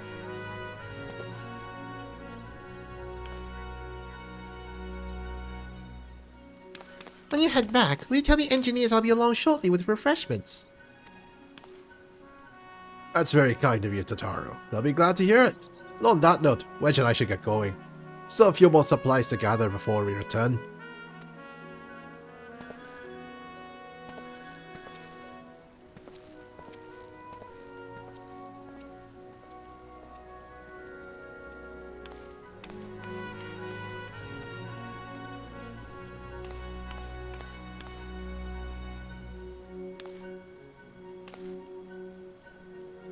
Terribly sorry for the wait. Right this way, if you please.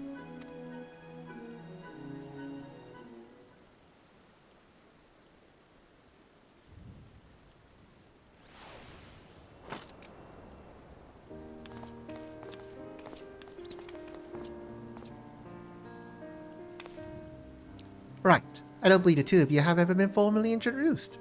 This is Varsarut from Palakistan.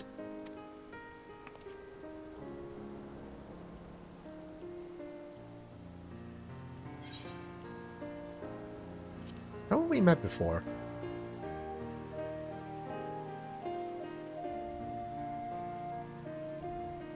Ah, yes. It was you who helped us at Purusa, and again when crossing the ice fields, was it not? I doubt we exchanged little more than glances then, but it is kind of you to remember me.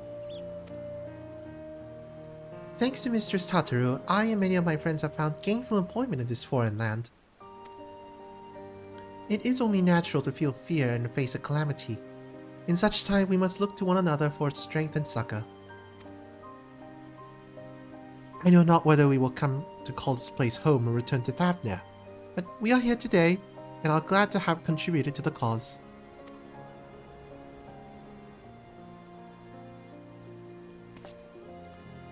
And contribute they did by helping to make your new garments as durable as possible. We put our hearts and souls into them, and I have every confidence they'll keep you safe in the battle to come.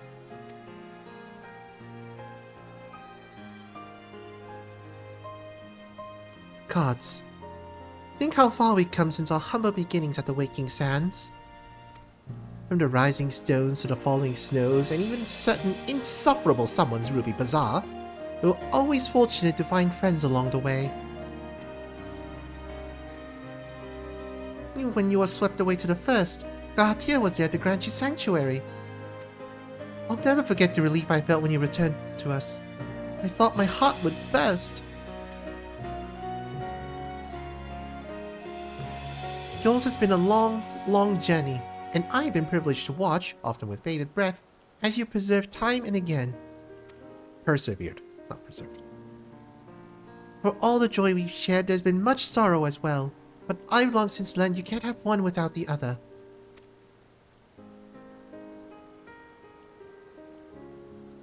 Which is why I promised to send you off to the Sea of Stars with a smile. And you can be certain I'll be the first one to welcome you back on your return.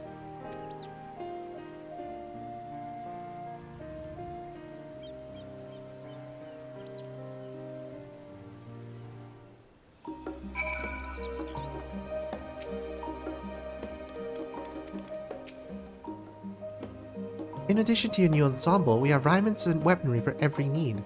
So please, feel free to observe our stock.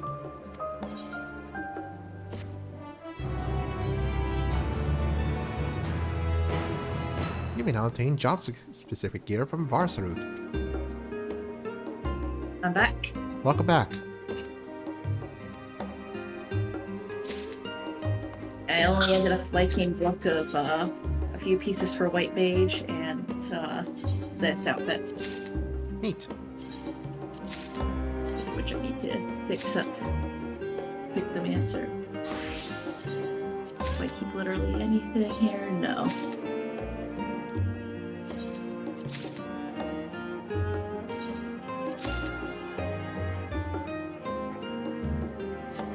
I'll take the paladin ones for now.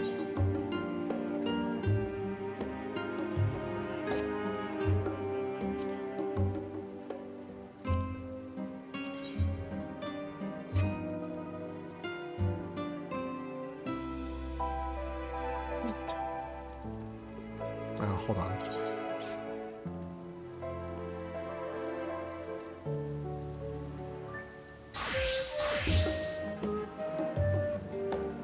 yes, there is blue mage armor. Wait, seriously? Yes. Oh, right. All right, magical. No, hold on. Summon. Nope, doesn't Either look like that it. or I'm dumb. No, I think you just misread Black Mage. So I'm dumb, got it. Sorry. Yeah. No, you're fine.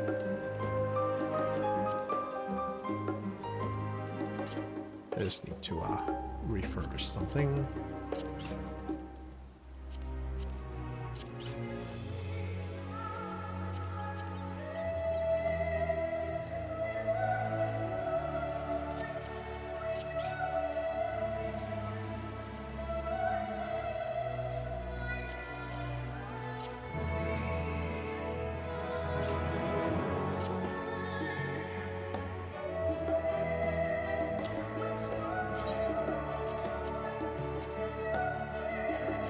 There we go. Apply that glam to the shield.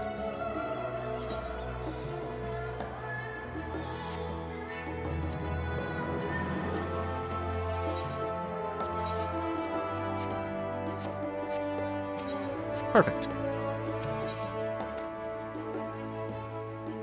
Am I ever going to get a cool looking, like paintbrush or easel or both, ideally? I'm pretty sure there are options, but I think most of them are in later. I think there's actually something you can get from Eden raids. It's like a spray paintbrush. Sorry, I couldn't hear you. Peter came in and was giving me a warning. There's going to be a point where we should stop talking and not, I shouldn't see your stream. Okay. And the final stretch. Like, did he say which point we should stop talking? 4 hours, as she said, though. Okay, so near the end-ish. Mm-hmm. Yeah, but I was saying, like, I think there's some craftable ones and also some paintbrush from the Eden raids that looks like a spray paint brush. Ooh, paint sprayer. Cool. I forget if it's a savage version or the normal version. So I'll figure it out at some point. Realize you still got lots to do before you depart, so I won't keep you any longer. I do hope you can find a moment for yourself and that others can as well. They said that they were returning to the Baldasian Annex, so I doubt they stayed for long. If you decide to go looking for them, I suggest speaking with Kryl first. I'm sure they would have told her their plans.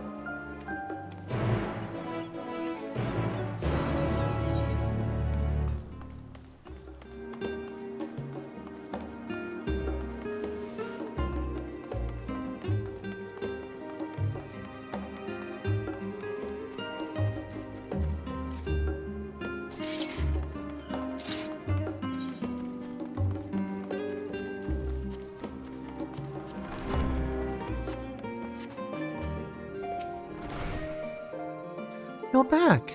I take it you received your gift from Tataru?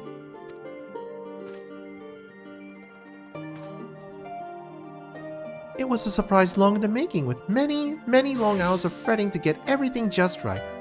I'm glad to see it realized, and with great success. If you're looking for the others though, they've already taken their leave. Y'shtola, Thancred, and Urianger have gone to the last stand for a bite to eat. Alice and Grahatia, meanwhile, thought their time would be better spent poring over books at Numenon. As for Alphinaud and Estinian, well, they were elected to pay a visit to the Leveilleur estate, and though Estinian seemed somewhat reluctant to go. I'm sure they would all be glad for your company if you mind to seek them out. Should you be feeling peckish, I suggest heading to the last stand before Y'shtola and the others finish eating. But above all else, it would be foolish to run headlong into a battle of fatigue mess, so do remember to get a good night's sleep.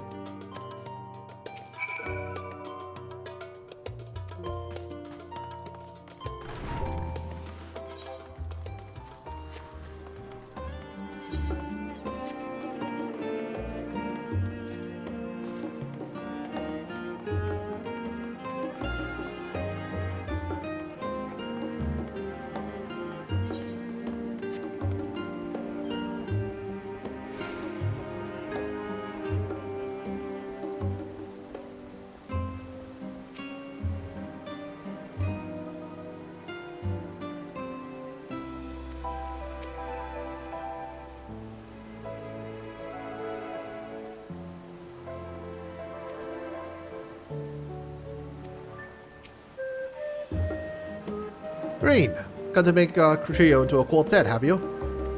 Please, have a seat. We'll see about getting you a drink.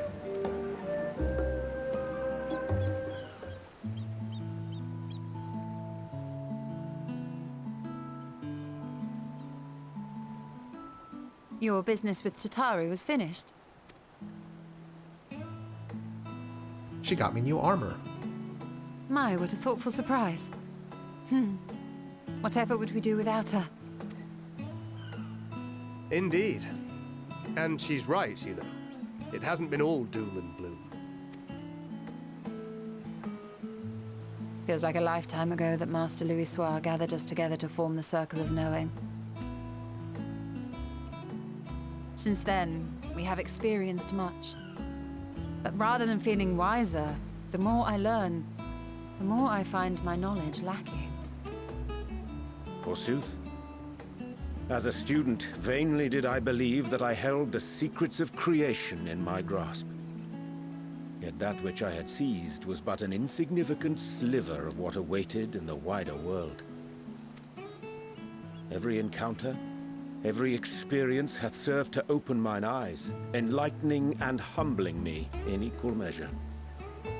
Even from those whom I called enemies have I learned many a valuable lesson. What will we learn at the edge of the universe, I wonder?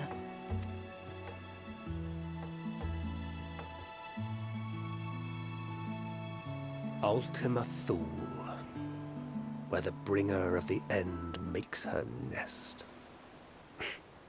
I, for one, can't possibly imagine.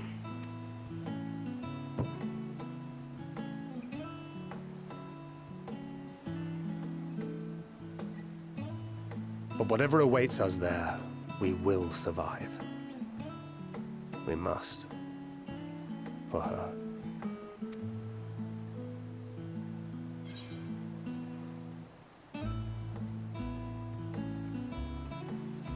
You've nothing left to prove. Not to Reen, nor Minfilia.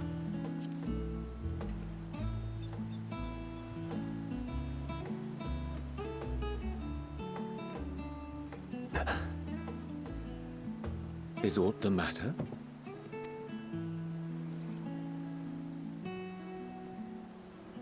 No, it's nothing. I just...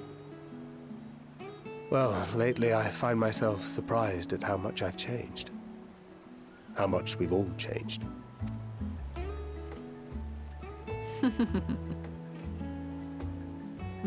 We've come far together, and if we have aught to say about it, we'll go further still. Aye, we will avert this calamity and return home. In preparation for which, we must give thought to what we hope to achieve after the proverbial dust is settled. What with the primals and Ascians all but dealt with, I suppose we'll need to look for new hobbies. In all seriousness, though. In uniting to overcome a common foe, the disparate peoples of the world have found a way forward together. It's a truly gratifying sight to see. Indeed. Though it was many years in the making, we have successfully set in motion the gears of fundamental change. With this, we have fulfilled our humble role as a symbol of hope. And I dare say it is time to bow out. After all, there is no shortage of hands to bear the torch in our stead. You know, I never really considered I might live long enough to see an after. But even if my time as a scion came to an end, I don't expect that much would change. Traveling the world, going wherever the wind blows, lending a hand to those in need. A journey for journey's sake. It doth suit thee well. I must confess I too have yearned to see more of the world. If thou art amenable to the suggestion, I would accompany thee. Mine ability to effect an air of normalcy through artful disguise is much improved, thou must concede. Aye, well, improvement is relative. You still look suspicious no matter what you wear.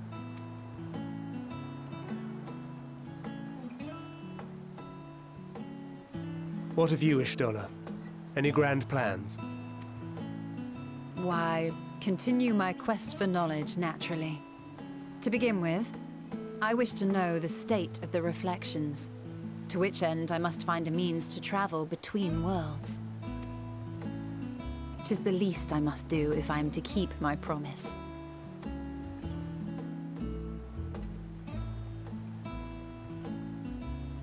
Should my pursuits prove unduly arduous, I won't hesitate to call on you. And in return, I will take you to see Reen one day. I'm sure you cannot wait to see the fine young woman she has become. Spare me.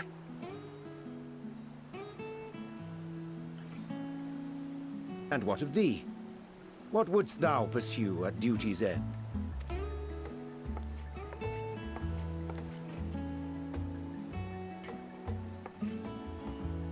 Here's yours. My apologies for the wait. Well, shall we make a toast?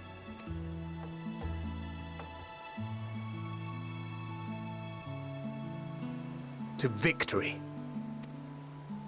To our comrades. To the future of the star.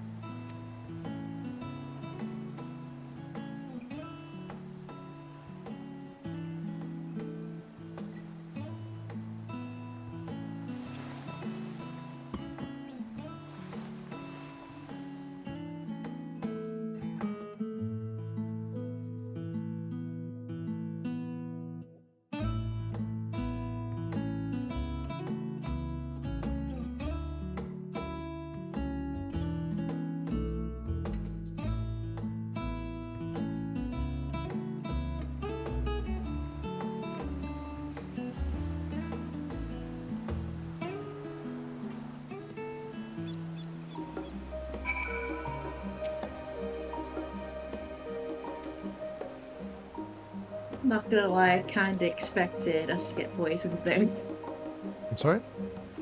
I'm not gonna lie, I'm so used to Asian nonsense and scenes like that, I was kinda expecting to get poisoned or something there. Fair enough.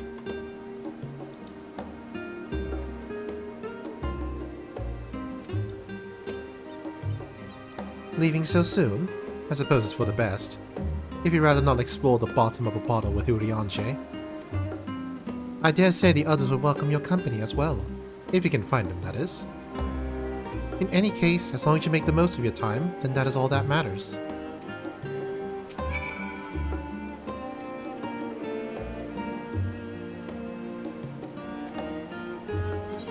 Also, I don't know what the square sandwich is. Well, it's a Just because it's got the square grill marks on it? Yes. Okay. Also, it's half a square. Yeah, that's why I was confused, like, it's a triangle.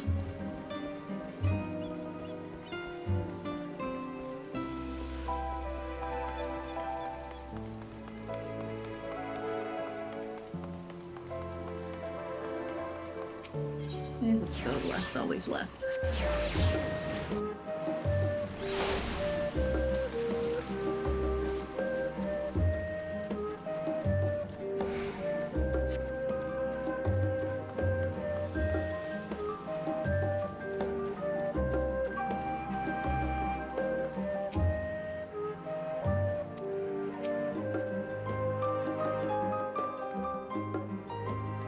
Try speaking with Alice, but she is fast asleep.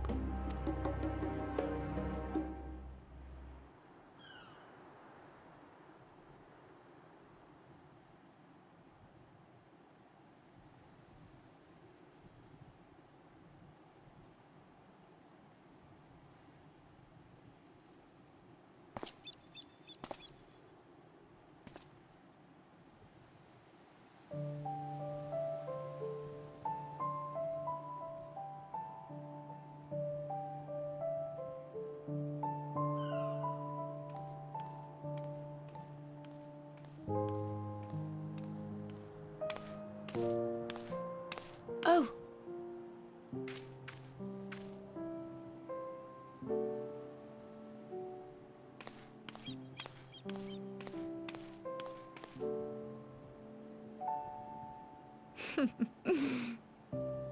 Knowing them, they're probably dreaming about the celestial adventures to come.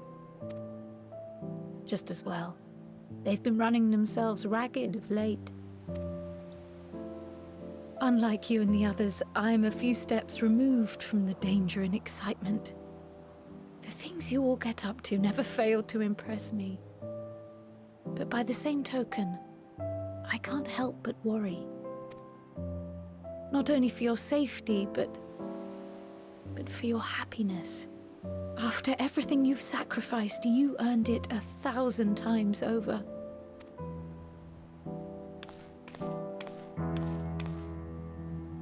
From the simple pleasures of tucking into a hearty meal or collapsing into a comfortable bed,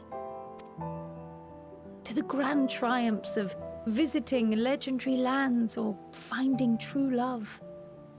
You deserve all the joy in the world. There is so much that life has to offer, so much to be treasured and shared with those we hold dear. So promise me this. Come what may, you won't give up on your own happiness. When you're out there fighting tooth and nail, it's all too easy to forget. But in the end, your passions will be your greatest strength of all. Remember that.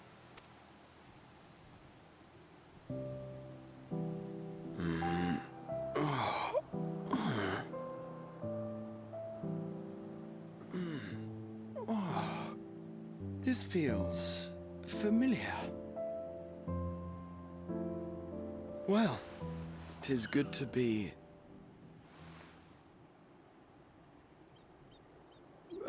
wait. What am I...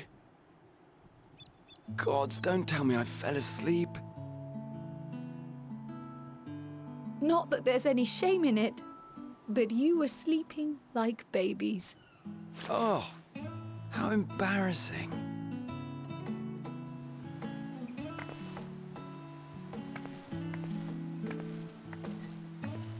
Not a word to anyone. Understood? Not one word. I'm told that sleeping in proper beds of your own choosing is a much more effective way to prepare for battle. Oh. So, what were the two of you doing here? I had a few books to return to the library. Thought I'd take care of it while I could. And you? Just enjoying a little peace and quiet.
Oh.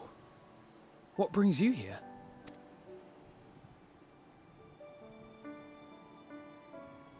Ah, so you were worried that the Levier household might again be gripped by turmoil.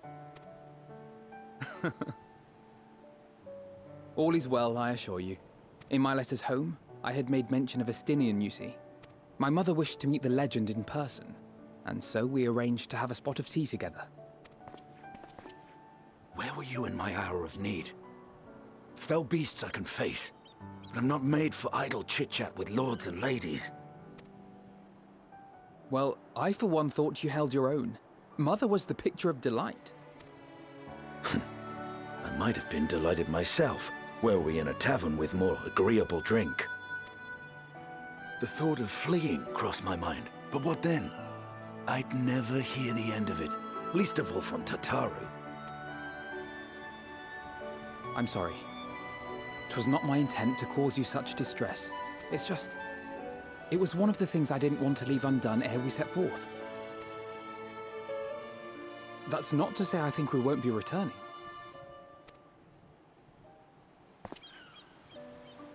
Yet, given what lies ahead, I did not wish to leave for later that which I could do today. After all, tomorrow is never promised. It's fine. Not like I had better things to do. Besides, seeing you with your mother brought back fond memories of my own. Be we rich or poor, family is family. Well, it's past time we were on our way.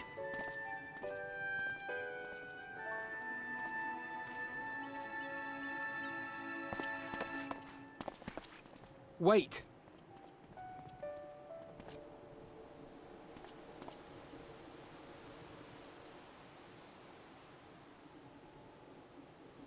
Since I left home, I've made a great many mistakes.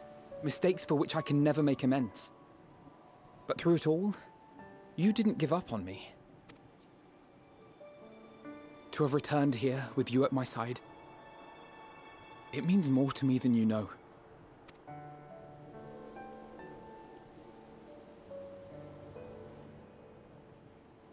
Thank you. From the bottom of my heart.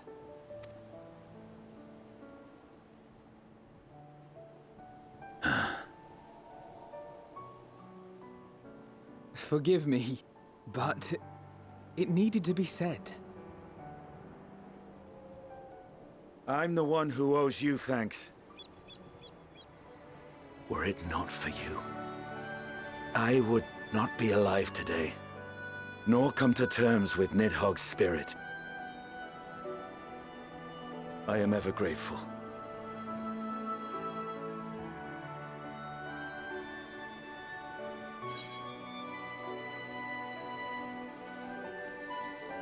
I suppose I ought to thank you both as well.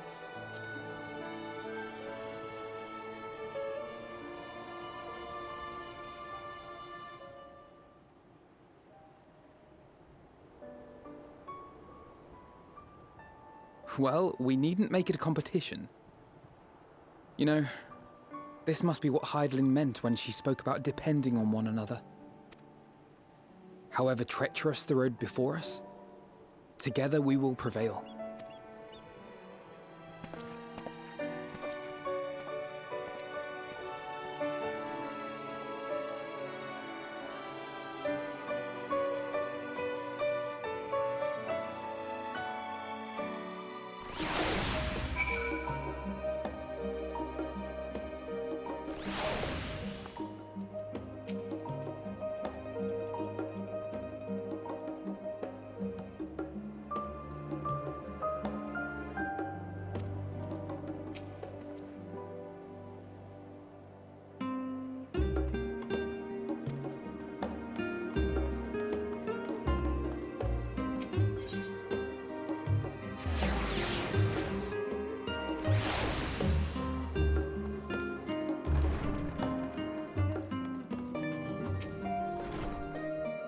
Welcome back, Green. You're trying to catch a final few wings before embarking on your mission, I presume? You'll be happy to know that your chambers have been cleaned and fresh linens laid out. Pray you enjoy the sweetest dreams of this final night before the big day.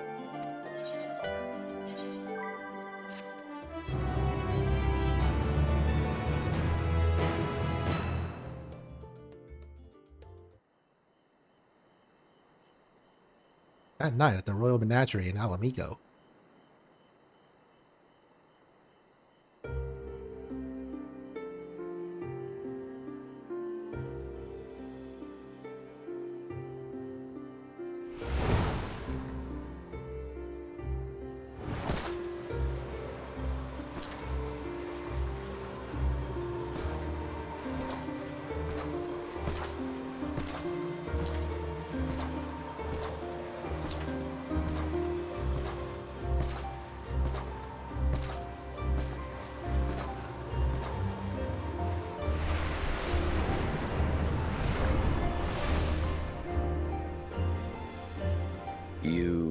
never get what you want. Not even the battle you pine for so dearly.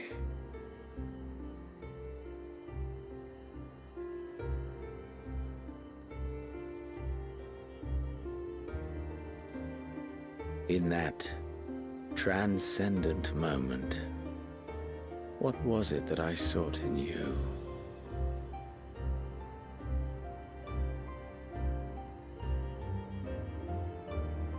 And what was it that you sought in me?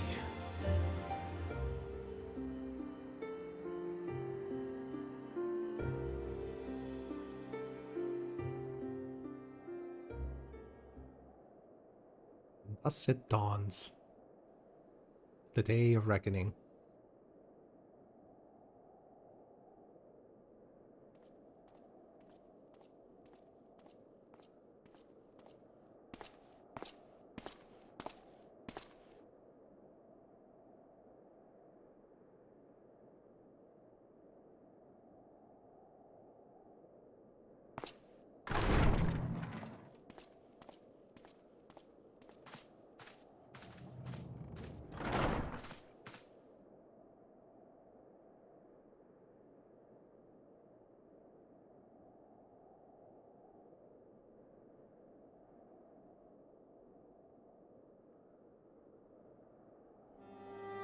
How often have we thus assembled?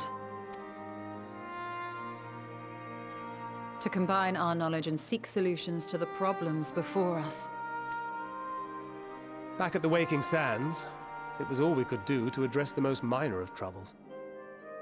Who could have realized what we'd find when we began to look to the sources of the realm's woes? At the Rising Stones, we made great strides and shared many moments. From the joyous to the sorrowful.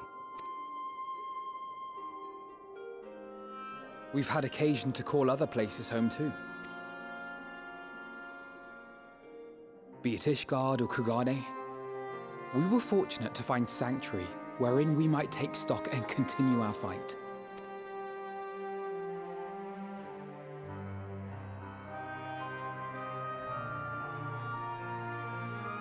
I was honored to host this company in the Crystarium, to stand with you all as we confronted the truth of the star itself.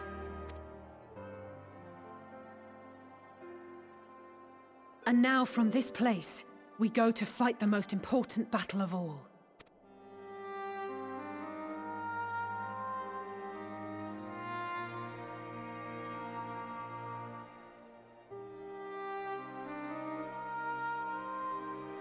The Forum has sent word. The Ark is ready.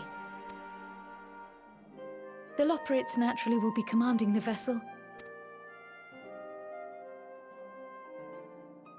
They will see the 8 of you to Ultima Thule.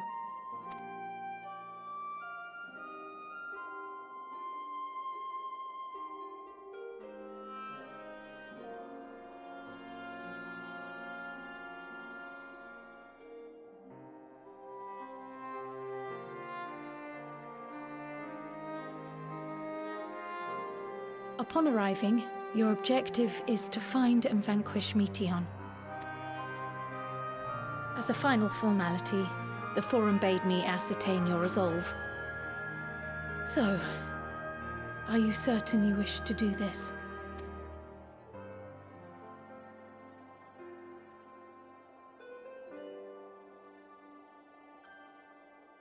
We are.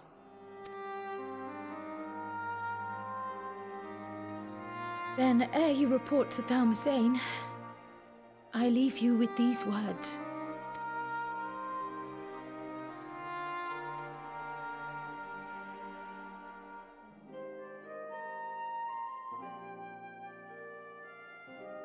You must triumph.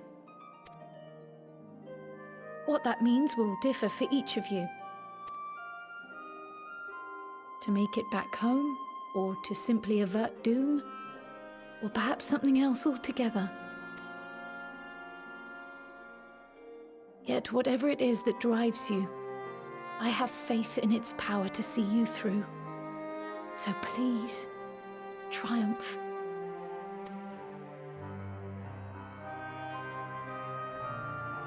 triumph, as we who remain behind believe you will.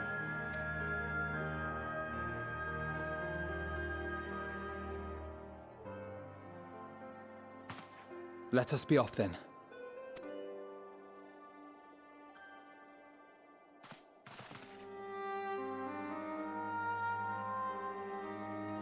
Wait!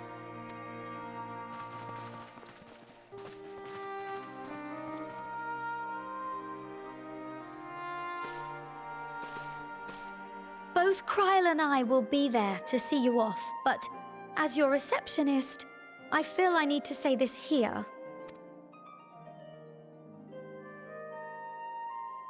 Safe journey, all of you, and be safe.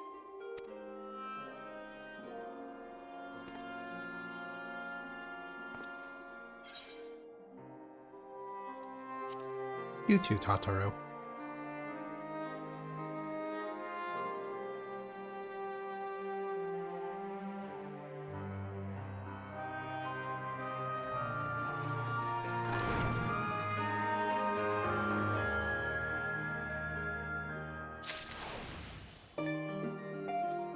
I feel like I might go back to my old glam. My artifact armor feels a bit too detailed to... Yeah, it feels kind of uncanny, I think. Let's see if I can... What happens if I dyed white? Does that make any difference? I think it probably would look good white or silver. Yeah, the problem is I don't have enough pearl white dyes on hand. Or do I? I only got 3, but hold on.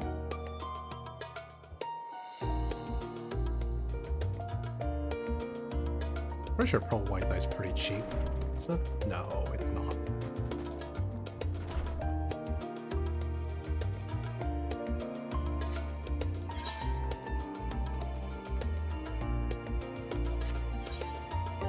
I think I'll go back. Just go back to the old one. Feels more comfortable.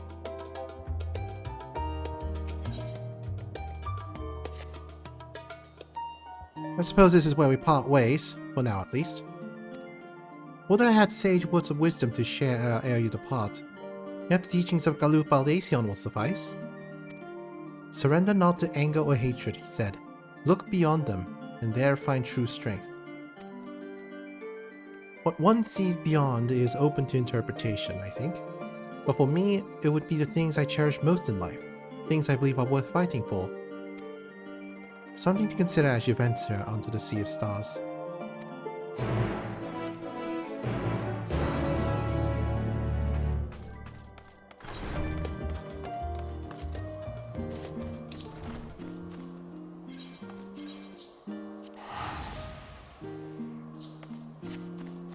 Wait, are you still in cutscene?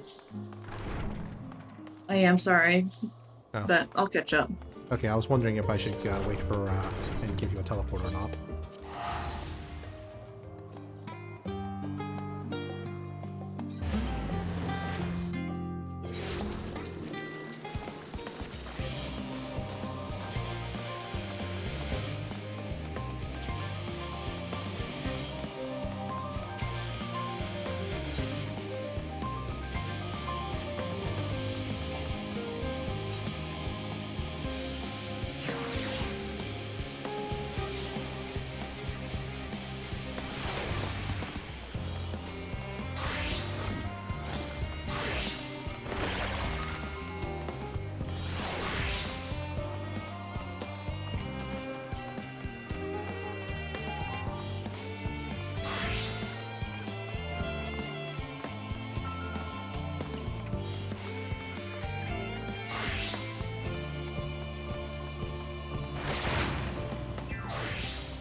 all present and accounted for? Good. As you will have heard, the Ark is ready. All that remains is to board and be on your way. I've seen my fair share of tight schedules, but this was bloody murder. But we did it. We finished the ship. It's safe, fit for purpose, and looks good to boot. Aye, it's a garland through and through. I really don't know what we'd do without you. Thank you for everything. Don't mention it. Ever since that episode with Omega, I've been toying with the idea of starfaring vessels. And as they say, necessity is the mother of invention. We've learned a lot, let me tell you. In case you're wondering about payment, the ongoing existence of the world ought to do. But feel free to throw in a colorful recounting of your journey on your return. So, have you thought of a name? A name? Wasn't everyone just calling it Father's teeny tiny toy boat? Well, seeing as its purpose has changed, I thought a more eloquent name was in order. I suggested as much to Fortuno, who seemed quite amenable to the idea.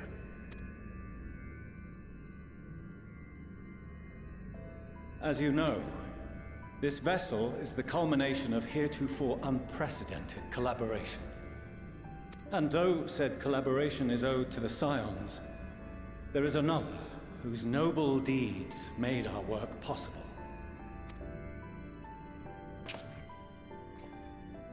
From a fragment of Dalamud, we obtained not only advanced materials such as refined adamantite, but the knowledge to traverse the stars. And this fragment would not have found its way to us had the Archon Louisoix not fought to protect this world. And in so doing, laid down his life. Now that the vessel stands complete, I cannot help but wonder if it was more than mere happenstance. If it was my father's intention to guide us here. In the hopes that his guidance will see you all safely home, I name the vessel after that self-same fragment of Dalamud he delivered unto us.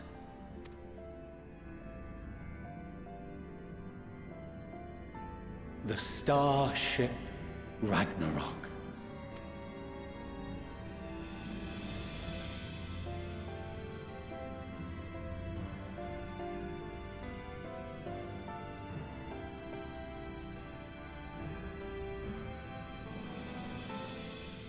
Sorry for the wait. I got everyone you asked for, and not a one less.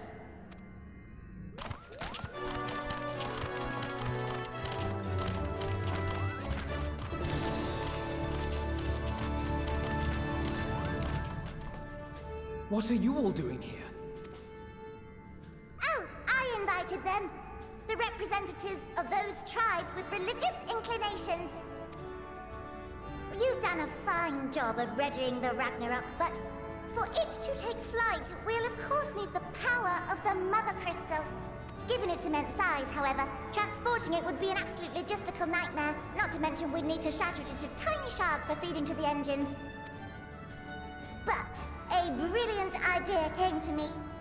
We convert the crystal's energy into forms that can transport themselves!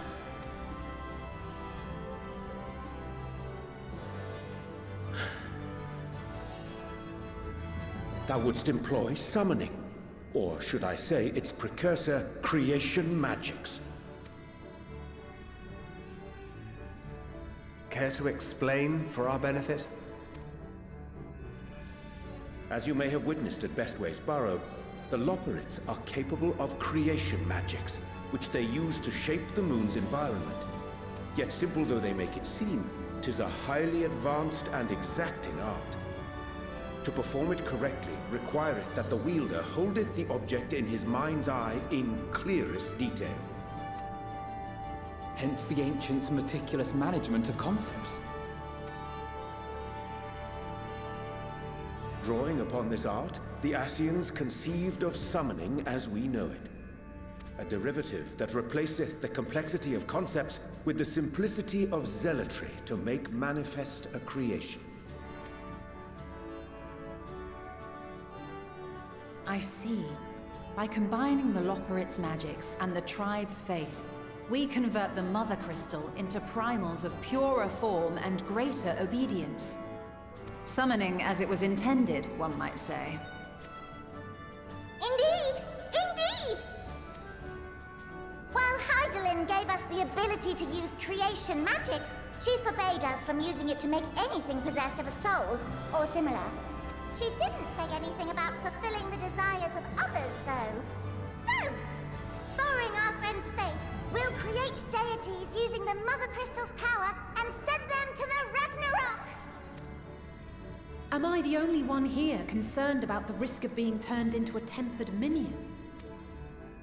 Oh, right, I was getting to that. From what I've read in Sharlayan tomes, it appears the Ascians incorporated an additional nasty element into their summoning method. The fervent desire to assimilate others into one's belief. Beings thus created are instilled with the self-same desire and use their powers to enthrall people, starting with the summoner. In contrast, our creation magics, the original and the best, except no substitutes, don't incorporate any of that rubbish, so there's no risk of tempering. I mean, if the being was on the scale of Zodiac, you might feel a little tug, but I think we'll be safe enough. Truth be told, I do not understand the intricacies of this plan. But none of us would ever turn our backs on you. When the avatars of our faith ran amok, you intervened without decrying we who birthed them. Where others vilified and suppressed us, you offered understanding and friendship.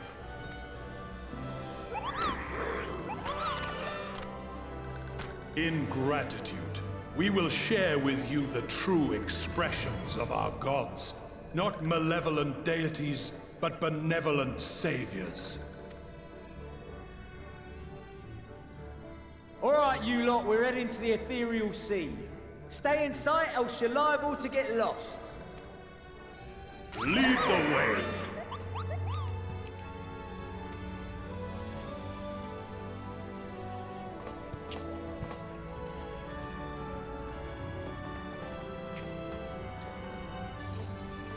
May we have a moment?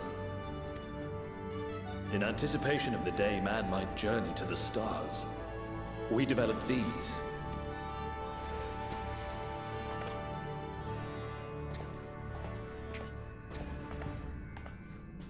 Portable teleportation devices. One for each of you, designed to work in tandem. Press the button on one, and in a matter of moments, all 8 will activate and send their owners back to the Ragnarok. There is no telling what hazards you may encounter. If you find yourself separated or lost, please do not hesitate to use them. Be safe, all of you, and come back.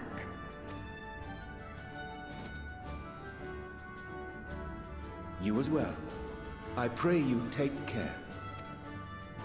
Looks like everything is in order, so I'll go ahead and board.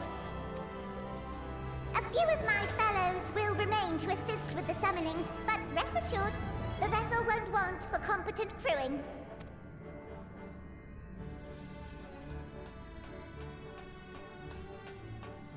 If you are ready, then you should board as well. Go, and Godspeed.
If you would come this way, I will direct you to the bridge. Upon boarding the Ragnarok, several cutscenes will play in sequence. I think I'm gonna quickly take a water break before setting these cutscenes. Probably good timing.